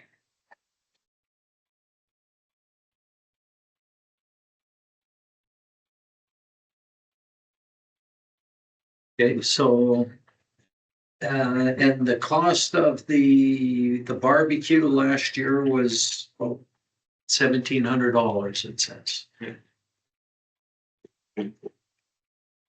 Imagine it'd be close to the same. So what are you having here? Are you having a pool party or a barbecue? I'm still. Oh. Like you said, a swimming party or is it a barbecue? Well, maybe your administration can tell us what they were thinking there. To be the barbecue outside of the pool. So Yeah, that works. see him? See, we have the pool that, Because that's not what I'm reading. So I would have to check to see if, that Friday is available. Okay. So what, Tuesday? Oh, it's Tuesday. I'm not sure if it's available. We have multiple school bookings a day from now till end of June. So I would have to see, as well as the parking lot, is used from 3:15 to 3:45 for buses, right? So it's a bus lane. As well as, most people park in the staff parking lot during those times, but I cannot confirm if we can have a party unless I know the exact time and the exact date you guys want it to be, because we've already pre-booked in for June. And I know from past experience, weather is a big factor. They do not like to be out in the cold or the wind or the rain or anything. They want to be indoors. So having a barbecue in the parking lot for seniors is not a good idea. Well, why don't we just do what we did last year and just have barbecue at the Gordon Buchanan Center? See if the fire people can send us their barbecue and barbecue some burgers and then order some salads or like they did and just we'll serve the seniors as they come in and they seem quite happy with that. It did take a lot of time for our staff to organize it and run it. That's. Yes. So we have had a senior barbecue out at JC Park one year. We just made sure we had heads over all the chairs and stuff so that they wouldn't melt in the sun. It was actually really well attended, but That's right too, I remember Yeah. that. But I do know they are quite finicky about the weather. They are, It can't be windy, it can't be too sunny, can't be too cloudy. yeah, you were correct there. If it's on June 3rd, the GBC is booked. What's booked in there? Team Rubicon. What? Team Rubicon, it's a nonprofit organization that's here doing fire safety in East oh, Coast. yeah. That's out of us. Meeting. They have, So the GBC is not an option no, on that. they're only scheduled till June 1st. However, they had asked that if they're not completed and needed a few days, that be made available to them, which I said yes. So, This is the day that I believe SCSS has asked us for this year. Typically, we do it on Friday. But they have their schedules kind of made up already. So this is the day that they were asking for us to do something. Well, I know that seniors week, there's barbecues everywhere, right? Like, CSS has one, Harvard Housing does something, and then we usually have done something, and so there's. Would be nice to change it up, like get a win barbecues and do something different. Can we not do the pool and have soup and sandwiches in that room? Their side room? that side room wouldn't be big The enough pool's already booked. for many. No, no, Oh, GBC is The party room at the pool is pretty small. it's 25 people. 25. they can't come and go. Yeah, they could. There's a lot of walkers and wheelchairs. Wheelchairs cuts down, yeah. I mean, we've had it at the lobby of the arena before as well. Same Thomas is available. And I can check it for the pool schedule tomorrow, see what it's going to do. I mean, I don't know how many of the seniors would go for a swim. That's my only, Not very much. Maybe the hot tub. yeah. Well, even that, just getting dressed and undressed and going. That's not in. gonna fly. They're just as happy going for, get a good lunch and talk with people and visit and get that opportunity. I think that they would appreciate the lunch more than they would a free swim. That's my take on it. What about the senior center? The senior center, how many does that hold? Does anybody know? They organize and run that, but I mean, we can put it in the sports palace and have something there in the lobby.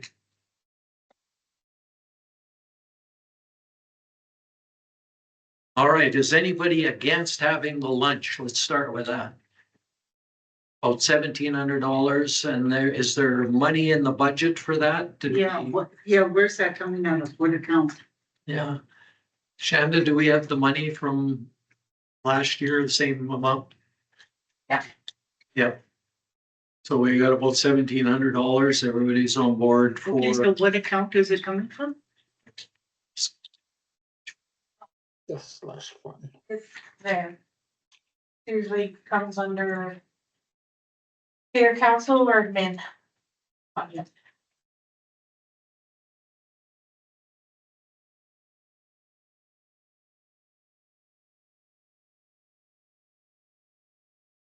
Okay, so we're all in agreement with the lunch. I don't see anybody going no. I see John, he's kind of shaking, but I think he's, yeah. Just looking forward to lunch. Not gonna Yeah, vote it's like- against seniors. Yeah. Go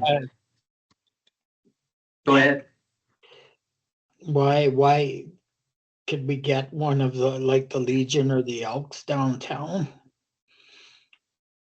Rather than coming into the lobby of the arena? Because it's more convenient for walkers and wheelchairs. Well, no, the Legion has a ramp. Well, I mean, we own the one, it's easy to control and go in. We got more time to set up and take down, and I just see that. But then we'd have to get the tables and set them up where they can sit down and chat and visit. But we have all of that stuff. The Elks would work too if we wanted to put it there. No, not the Elks town. It's, All right, yeah, it's full Legion. enough. That's a boutique. yeah.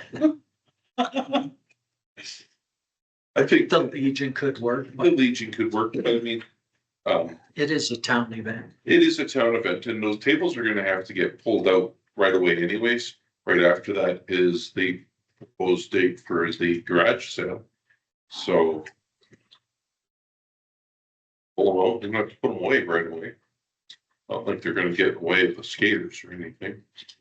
The tables and chairs are located in the arena. Yeah, I mean, they're there already, but they're gonna have to come out for the garage sale in what, 4 days after that?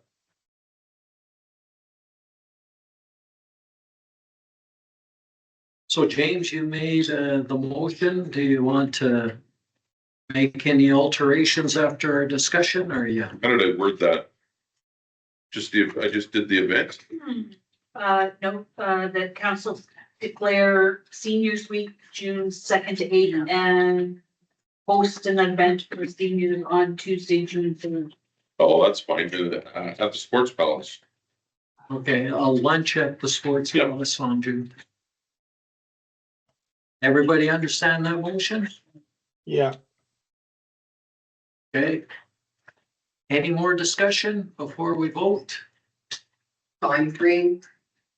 Instead of time, Oh, like 11 to 2, noon to 2. Shannon, what was it last year? I believe it was 11 till maybe 1. We'll make that work. They start showing up at about 10:30. 9:30, 10 o'clock. They get the rare burger then. say 11 to 1? Yeah. Okay. 20. All in favor? It's carried. Community garage sale, 8.8. Get a motion on this one?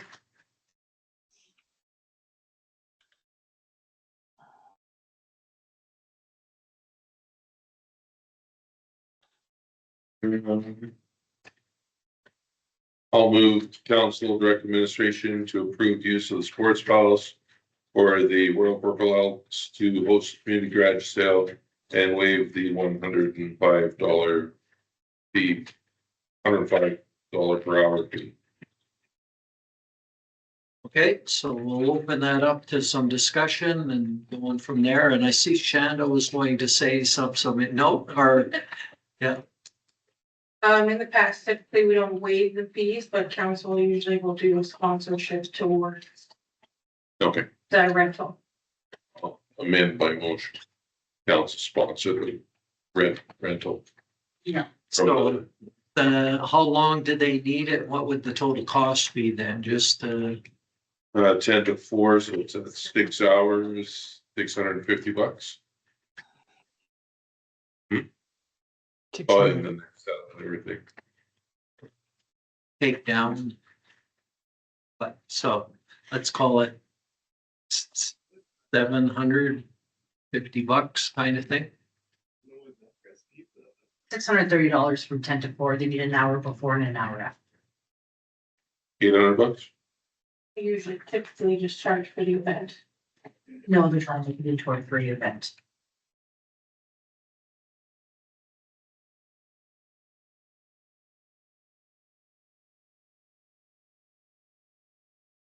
And the sports palace is available at that time, so that's not a problem, okay? It was $270, so Saturday or Sunday. Saturday. It's a Saturday. And this is basically the same thing that we did last year. Right? Is that the same? Yeah, just inside. Yeah. I think, honestly, I think it's gonna be packed. They take care of the registering for a table and getting people in there. It's not. Yes, Trish came in, and Corey discussed, that they take care of everything. We just have to provide a space, like council approve a space for them so that they can start advertising. And ask that we advertise on our page as well, because it is a free event. We want people to come together, get to know each other. And the money they do raise with certain things they're doing will go back into the community. Yeah. And Royal Purple Elks have been around for a very long time. They're community driven. All They built the sports palace. yeah, everything they host, or take care of, especially during the rodeo, goes back into the community. Yeah. And they just want to build more of a foundation with the town. And garage sale is a great way to bring citizens here, to set up shop, especially because there's not a lot of garages in this area and weather permitting. That this is just an easier, safer way for the community to buy and sell from one another without having to go house to house. Well, I think it's a great idea, because if you only have a few things, you don't want to host your own garage sale, but you could, throw your stuff in your vehicle, set it up, see if it goes, go and visit. I think it's a wonderful idea for the community. Okay, so we have the motion to approve the use of the palace and that the town sponsor it for up to, what did we say, $750, say, would be the, because you'd need an hour on top of the, to set up and take down, or? But if we're not charging for a little bit, that's still enough too, I mean. It's about $800. Huh? 800? Okay, so because it's out of the sponsorship, I'll go around the table, see who's interested in supporting this. Councillor Danaka? Yeah. Yeah. Councillor Ishishin? Councillor Wakel? I see Councillor Dunn's got his hand up. Councillor Martins? Yeah.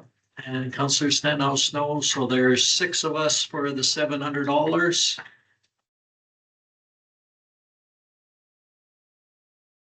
It's $800.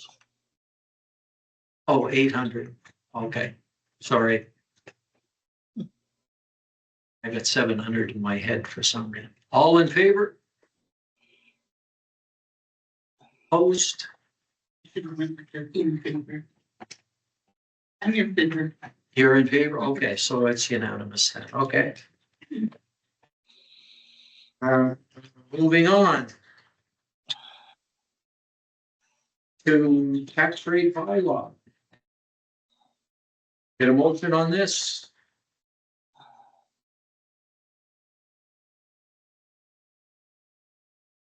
I'll move that we give first reading to bylaw 06/2025 to authorize the rates of taxation to be levied against accessible properties within town of High Green. For second and third. Well, We start with first. start with first. Okay, so. I mean, we've talked about this at our last budget meeting. This is the final budget.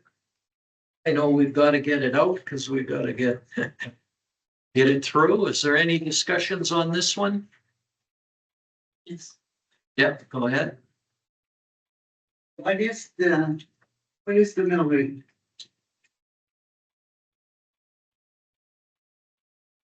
The mill rate is listed on the sides here, like you can see the tax rate, and then like under general municipal foundations, the various ones are listed. What page are you on? I'm on 224.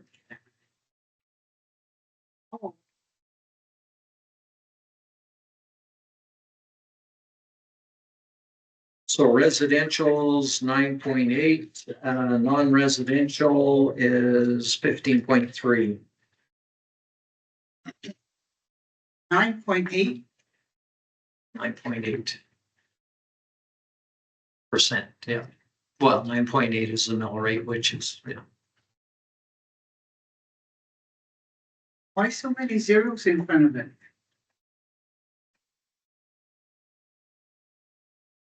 Well, that's the way it works. You know, you can multiply by 100 to bring it up to 9.8. It's just the way you divide into your assessment values. Okay, so can you do the conversion for me? What did you say, non-residential was? 15.3. Oh, okay, I'm just moving my decimal. That's correct. Okay, okay. So, school foundation, We don't have any control over that, but that's still gonna be a question. yep, How much? that's 2.5.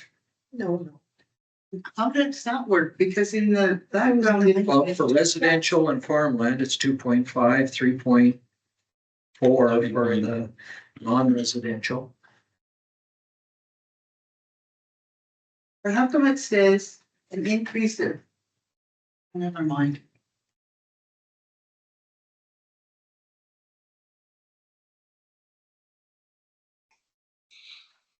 Okay, but. This is the hard subject for me. Does anybody else have questions? Councilor Martins? Well, I just simply want to know, what is the increase in tax rate or taxes last year to this year, not including school levies, because I know we're collecting that. What's the base increase? Is it 1% of an increase? Is it, where is that? Because I looked at these numbers and just, Like, I know we talked about it in our You budget. explained the last meeting, but Yeah. I don't have that report in front of me. So, for residential, I was actually able to bring the mill rate down by 2.8%. For residential, for commercial, was able to bring it down by 0.5%. That was due to the assessments being. Right, I remember that balance, I remember that, but those two things combined to, like, let's just take my taxes. Will my taxes still be more to forget the education? I know that that's not us, we're just collecting it. Will my taxes still be higher this year versus last year? And a business A, will their taxes be higher this year versus last year? More than likely because your assessments have increased across the board. And then, I think we had a per, average house last year. I don't have the binder in front of me, but, like $68. I can't remember for a residence. So we looked at one of the employees in the office, actually, we looked at their specific property, their assessment and the mill rate, and it worked out to about $7.80 per month extra. And that's what the increase in assessments. We're bringing the mill rates down, but then you have the education that jumped up quite a bit this year, at which we have no control. Well, I remember Warren talking about different, like homes in 215 under, homes 300 and over, and so the $100 that you're talking about makes sense.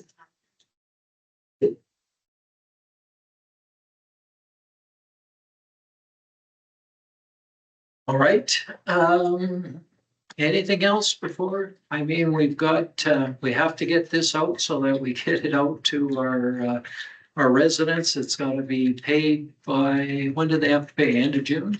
By end of June, Yeah. and we're in a real time crunch because of the impending Canada Post strike coming again. We've been informed for May 22nd, so next week. So we really have to push to get these. If we talk about. Councillor Dennis. So we do the tax rate file, right? Did I miss a discussion, or when have we discussed what our tax rate is gonna be? We did it last meeting, last council meeting. Last budget, That's the special meeting. The special meeting? So what did we decide we were raising taxes by what percentage? I don't remember that in the budget meeting. I remember your thing saying it was gonna be $22 more for this type of house, et cetera, et cetera, et cetera. Right, So right. I'm at a loss as to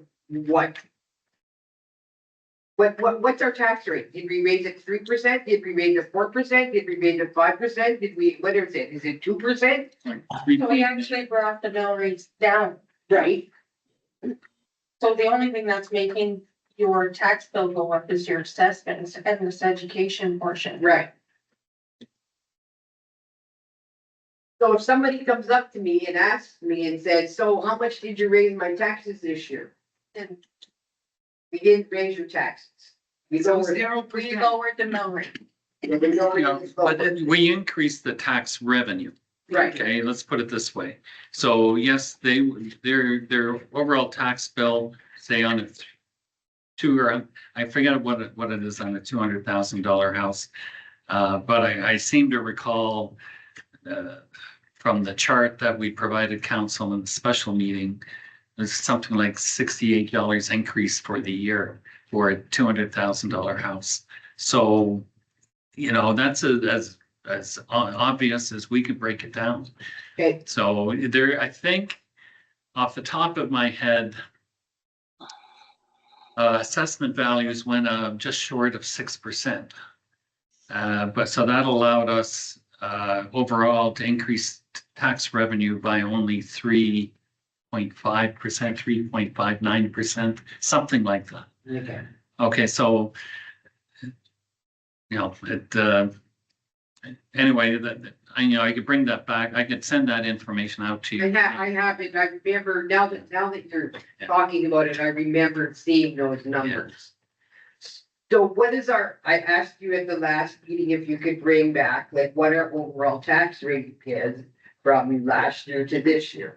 So there should have been a sheet in front of you that Oh, has yeah. your rate, yeah, Ah, from 2020 to now.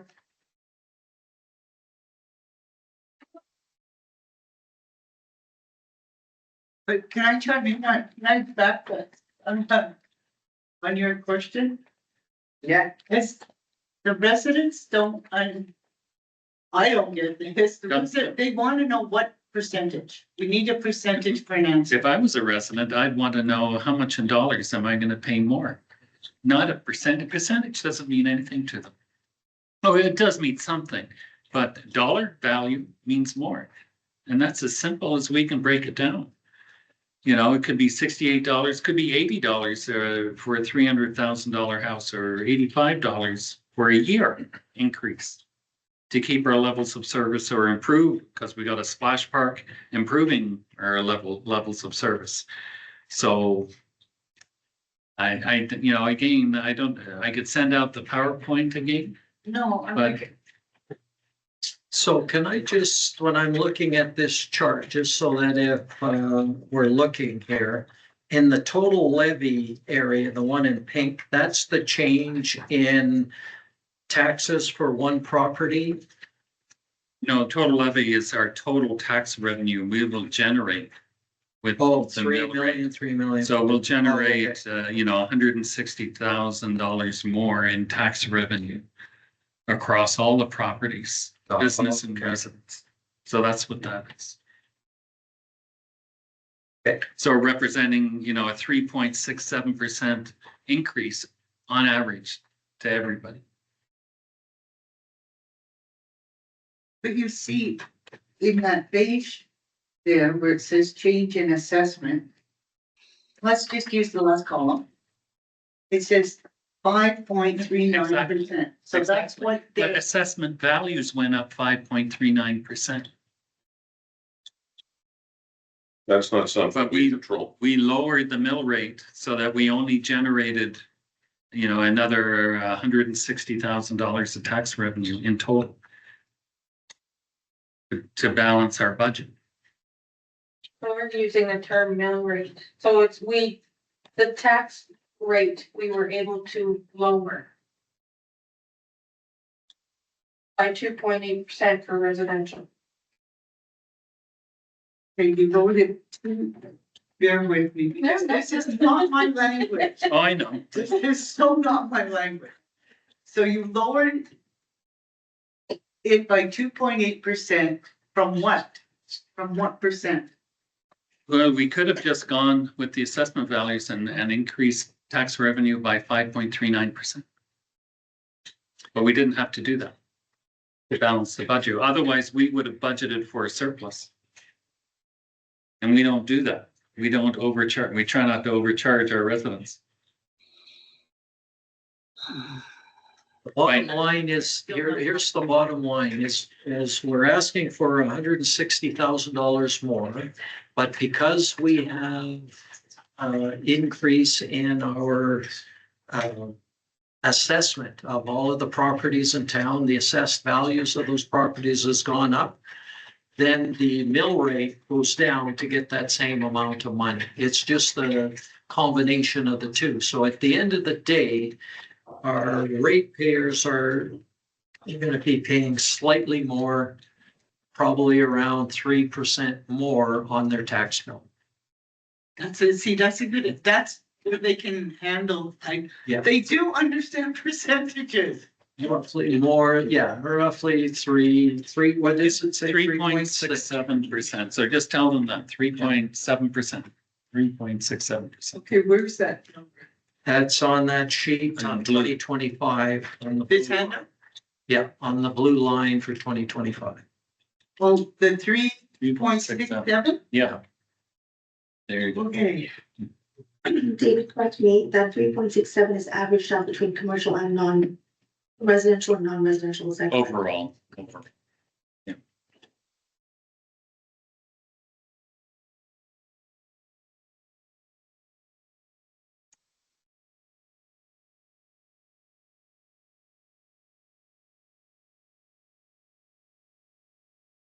Okay, any more questions on it?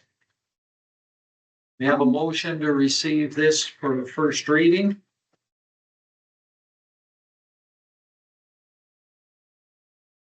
Seeing no more questions, all in favor? Okay, and it's carried. Anybody like to give it second reading? No, can I have a question? Yeah, well, we gotta have a motion before you ask a question. So we'll start with the motion and then you can ask another question. Councilor Danaka? Make a motion, the council gives second reading to bylaws 06/2025 to authorize rates of taxation to be levied against accessible properties within the town of Pipery. Right? Well, here's my Councilor question. Stenhouse, yeah. Okay, Heart River Housing Authority has increased their 2025 requisition. Who gives Heart River Housing the authority to plug in a number and say we want this and we have to collect it? The province under the Act for Seniors Act, they have the authority to do that. They can set the rates for it. Okay, so does the province ever look and say, hey, that's a pretty big expense. This program doesn't seem to be working. The province does look at it. They have to, like the Heart River Housing has to submit their business plans and what they're doing and all of that kind of stuff to the province. But that doesn't change the fact that the authority for Heart River Housing is through the acts and regulations to set their rates. And then it's the Heart River Housing Board that sits down and goes through their budget to say what they would need to operate in the next year. So every board sets their own budget, and then it gets broken up between the 11 municipalities that are part of Heart River Housing in this particular case. So all 11 municipalities pay their share, and it's based on the equalized assessment. So in the case of Heart River Housing, there's some municipalities that have much bigger assessed values, so they pay a bigger share of the money required for Heart River Housing. But can Heart River, who can cap them off and say, okay, that's enough, right? It would be the board that would have to say that. So that it's mandated through the province, Yeah, but the boards decide how much money they want. correct.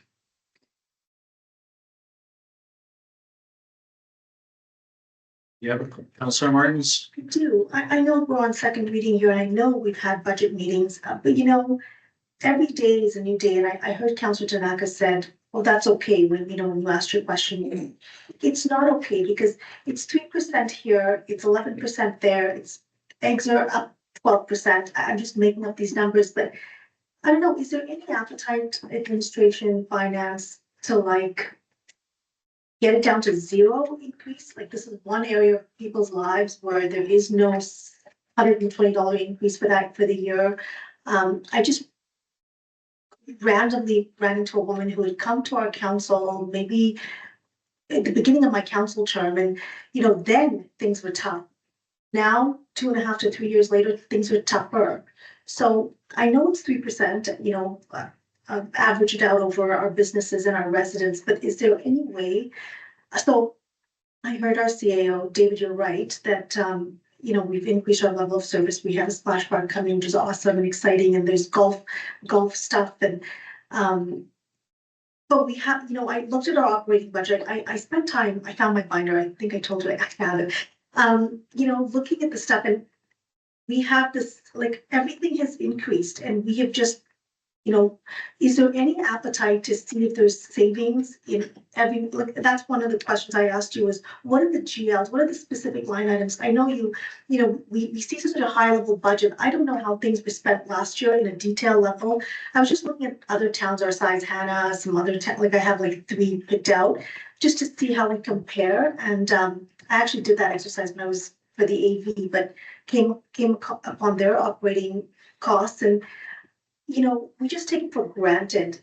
David, I heard you say, like, let's plan for a moderate tax increase. Is there ever an appetite to not do that? Can we? I'm not as down in the trenches as you guys are, so I don't know what each of the buckets are.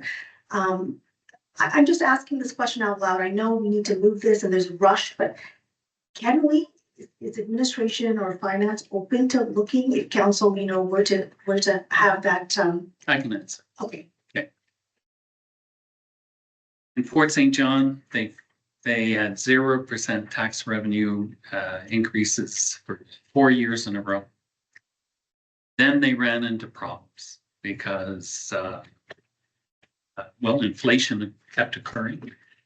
And actually, I did, and then we had bigger bump ups, 4 or 5%, that type of thing, which nobody appreciated. And then they complained to council that, when you have it at 0%, nobody complains. But, over the last 5 years, on average, the CPI index, whether it includes energy or excludes energy, is somewhere around 3.6 or 3.7% inflation. We are just like any other person in town. We are subject to inflation, in fact, more, because construction inflation is anywhere between 10 and 15%. So, yeah, we are moderately increasing our levels of service, plus we're experiencing on materials and supplies, and it's going to get worse this year. So to keep it at 3.67%, I think is quite reasonable. Yes, it's admirable and certainly politically favorable to say, no, we aren't going to increase any taxes. It doesn't do us any favors along the way. That's been my experience. All you do in that case is kick the can down the road. So yeah, 0%. Oh, here you go, 6%, right? And you have to, because otherwise you're done.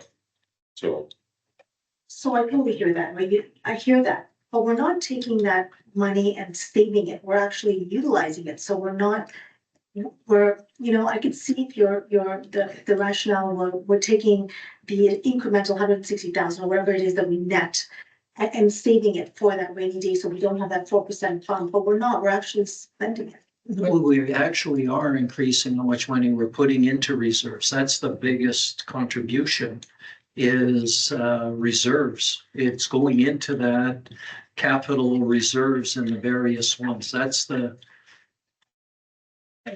think it was around 120. Is that right? What we're additional from 1 year to the next, I think we increased by 120, 130. Yeah, so it's around 120 was going into reserves. So our operating costs increased. So you still have to cover your operating costs, and they've been increasing. And some more is going into for the capital budgets and those sorts of things. Yeah.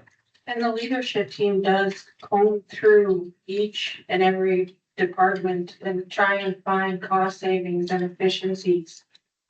We're always looking for cost savings and efficiencies. I might add to that too, is that it's late in the game to say we want a 0% increase now. We had this discussion probably 6 months ago. What could we live with? What did we want to see? And then that way our administration team set that's what they worked the budget on. So to now, when we got to get these out in a week, to get them out and to say we want it to be 0, council would then have to go back and look at, okay, if it's 0, what services are we going to slash? What, what are we going to cut? Because this is, basically a status quo with some small increases in services, but not much. So if we want to cut, then we have to sit down and really decide what do we want to cut and where would we make those changes. So to do it now, my opinion is too late. Yeah, but a lot of things have changed from 6 months ago also. No, not really. We knew Trump was in January. I mean, we knew tariffs were coming, it's. Well, and we had our last budget discussion.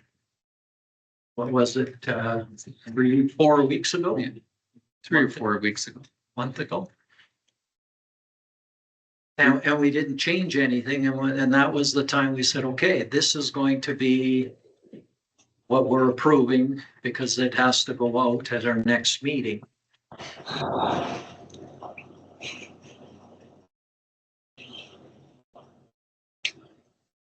So I hear what you're saying, but it's just late to the game to make any of these changes.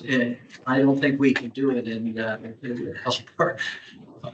we can't do it and get it out to our residents in time. Because if we wait till our next council meeting, it's far too late. And we're delaying, sending out the notices. We're gonna have cash flow problems possibly because we aren't taking in tax revenue because we haven't sent out the notices.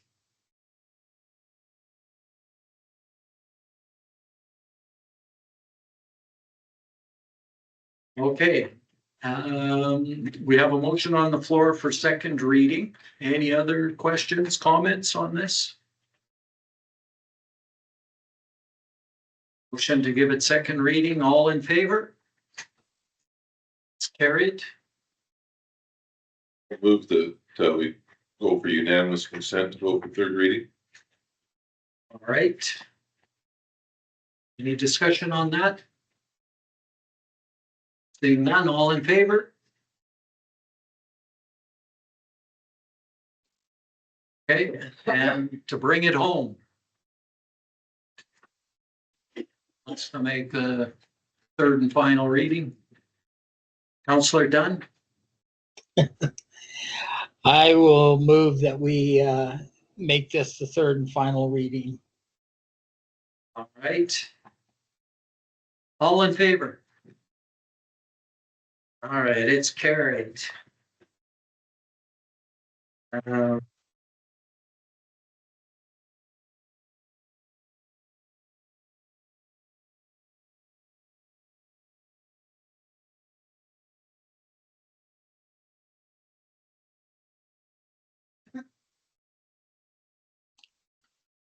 Did you guys hang up on me? No, oh, sorry, the camera isn't working. Try another device. What happened? I did, the owl flash red there for a minute, so I was wondering. I'm just gonna See what happens. I'll try another. No, I don't want to go to another device. Oh, camera, I'll turn it on here. There we go. You good? No, still, but doesn't matter. I can hear you guys.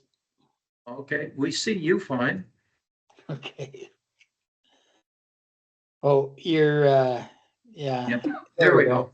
You got good.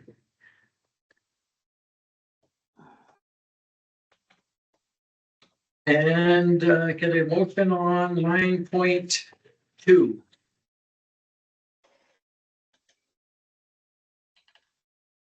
I'll make the motion that we receive this, or hold on, that the operating budget be approved. This is basically just saying what we approved the budget. This is just more of the details in it, just in a nutshell. Yep. So that the 2025 operating budget in the amount of $12,238, 500,000, as detailed in the Appendix A, be approved, and that transfers from reserves and contributions to reserves as detailed in Appendix B be approved. $12,500,328. Yeah, 12 million, I know. I can't. Just my record shows. That's right, yeah. There'd be some tax. So basically, this is just taking the budget of what we approved at the last budget meeting, putting it into a formal meeting. So it's approved and going from there, right? Is that the intent? That's You want this, do you want that to be all together? Can that be one motion or do you want two? To transfer some reserves, some contributions, to reserves in detail. You could be on one. Right? Well, I think one, unless there's an objection to one or the other, then we could vote on them separately, but I think, because we've already gone through this and approved it, I'm thinking that we can do. But that's why I was thinking we could just do one motion. Well, yeah, I did put those down. So did you? I just didn't hear it. Oh. You're too busy contemplating my mistake in giving out that 12 million. Yeah. Okay, so we're open the floor for questions and comments on that motion. Okay. Go ahead. 1, 2, 3, 4. Okay, utility user fees, how come it went down? Why the decrease in the user fees? Where are you at? Just so. I'm on, appendix A. 230. Page 230, okay. Yeah, 230. Okay. Why the decrease?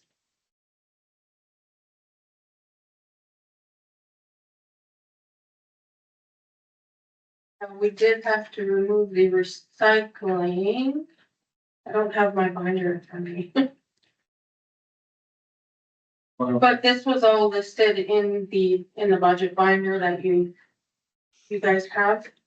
It breaks it down, operating our revenues and expenses and what the variances were. I think the vast majority of that is the recycling. If not all of it. Okay. So let's go to expenditures. Salaries are up 3.7%. Did we do any new hires? They filled up I'm just, going through what we went through before. Yeah, I know. I need a refresher because They did fill in some of the vacancies that were there. So those were some new hires, but they were already approved vacancies in the organization. And then there was increases due to step increases and some increases due to. And the fire chief And going to the part-time with fire chief. was covered under. salaries and We made a benefits. It separate was motion. part-time to full-time. It went from But part-time. remember Trevor said that he had that covered under the. Yes, there's some additional money coming in, but it only shows as HR here. It doesn't show the increase in revenues as easily so the HR has gone up, but so has some of the revenue for it. So you're right. And he didn't specifically say it was covered. Yeah. He said we could mitigate that expense by contributing less to reserves. That's right. But Well, and the That's fact not that they were making more revenue because of the fighting fires, the wildland. the wildland fires, yeah. Okay. Professional services. They're down by 35,000. You know why that decreases? Do you have your? No, I don't, but I just need a refresher. Bring your binder.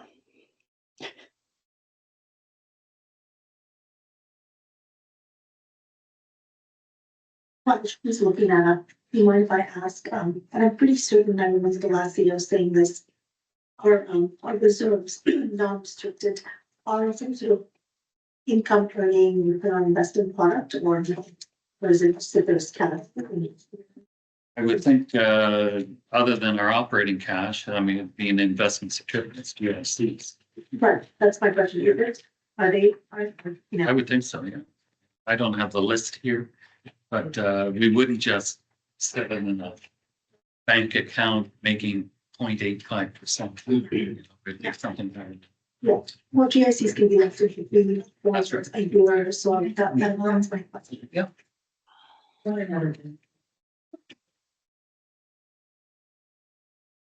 That was one of the big changes. Yeah. Yeah. We did a couple of years ago, moved them into those bigger investing accounts. Mhm.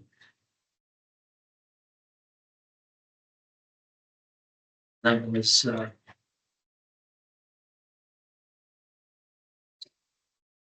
okay, I don't know how much time we got to go over all of this again. We got to get. I mean, this was covered Yes, in the previous meeting, so that's right. to We go need- over it again is redundant.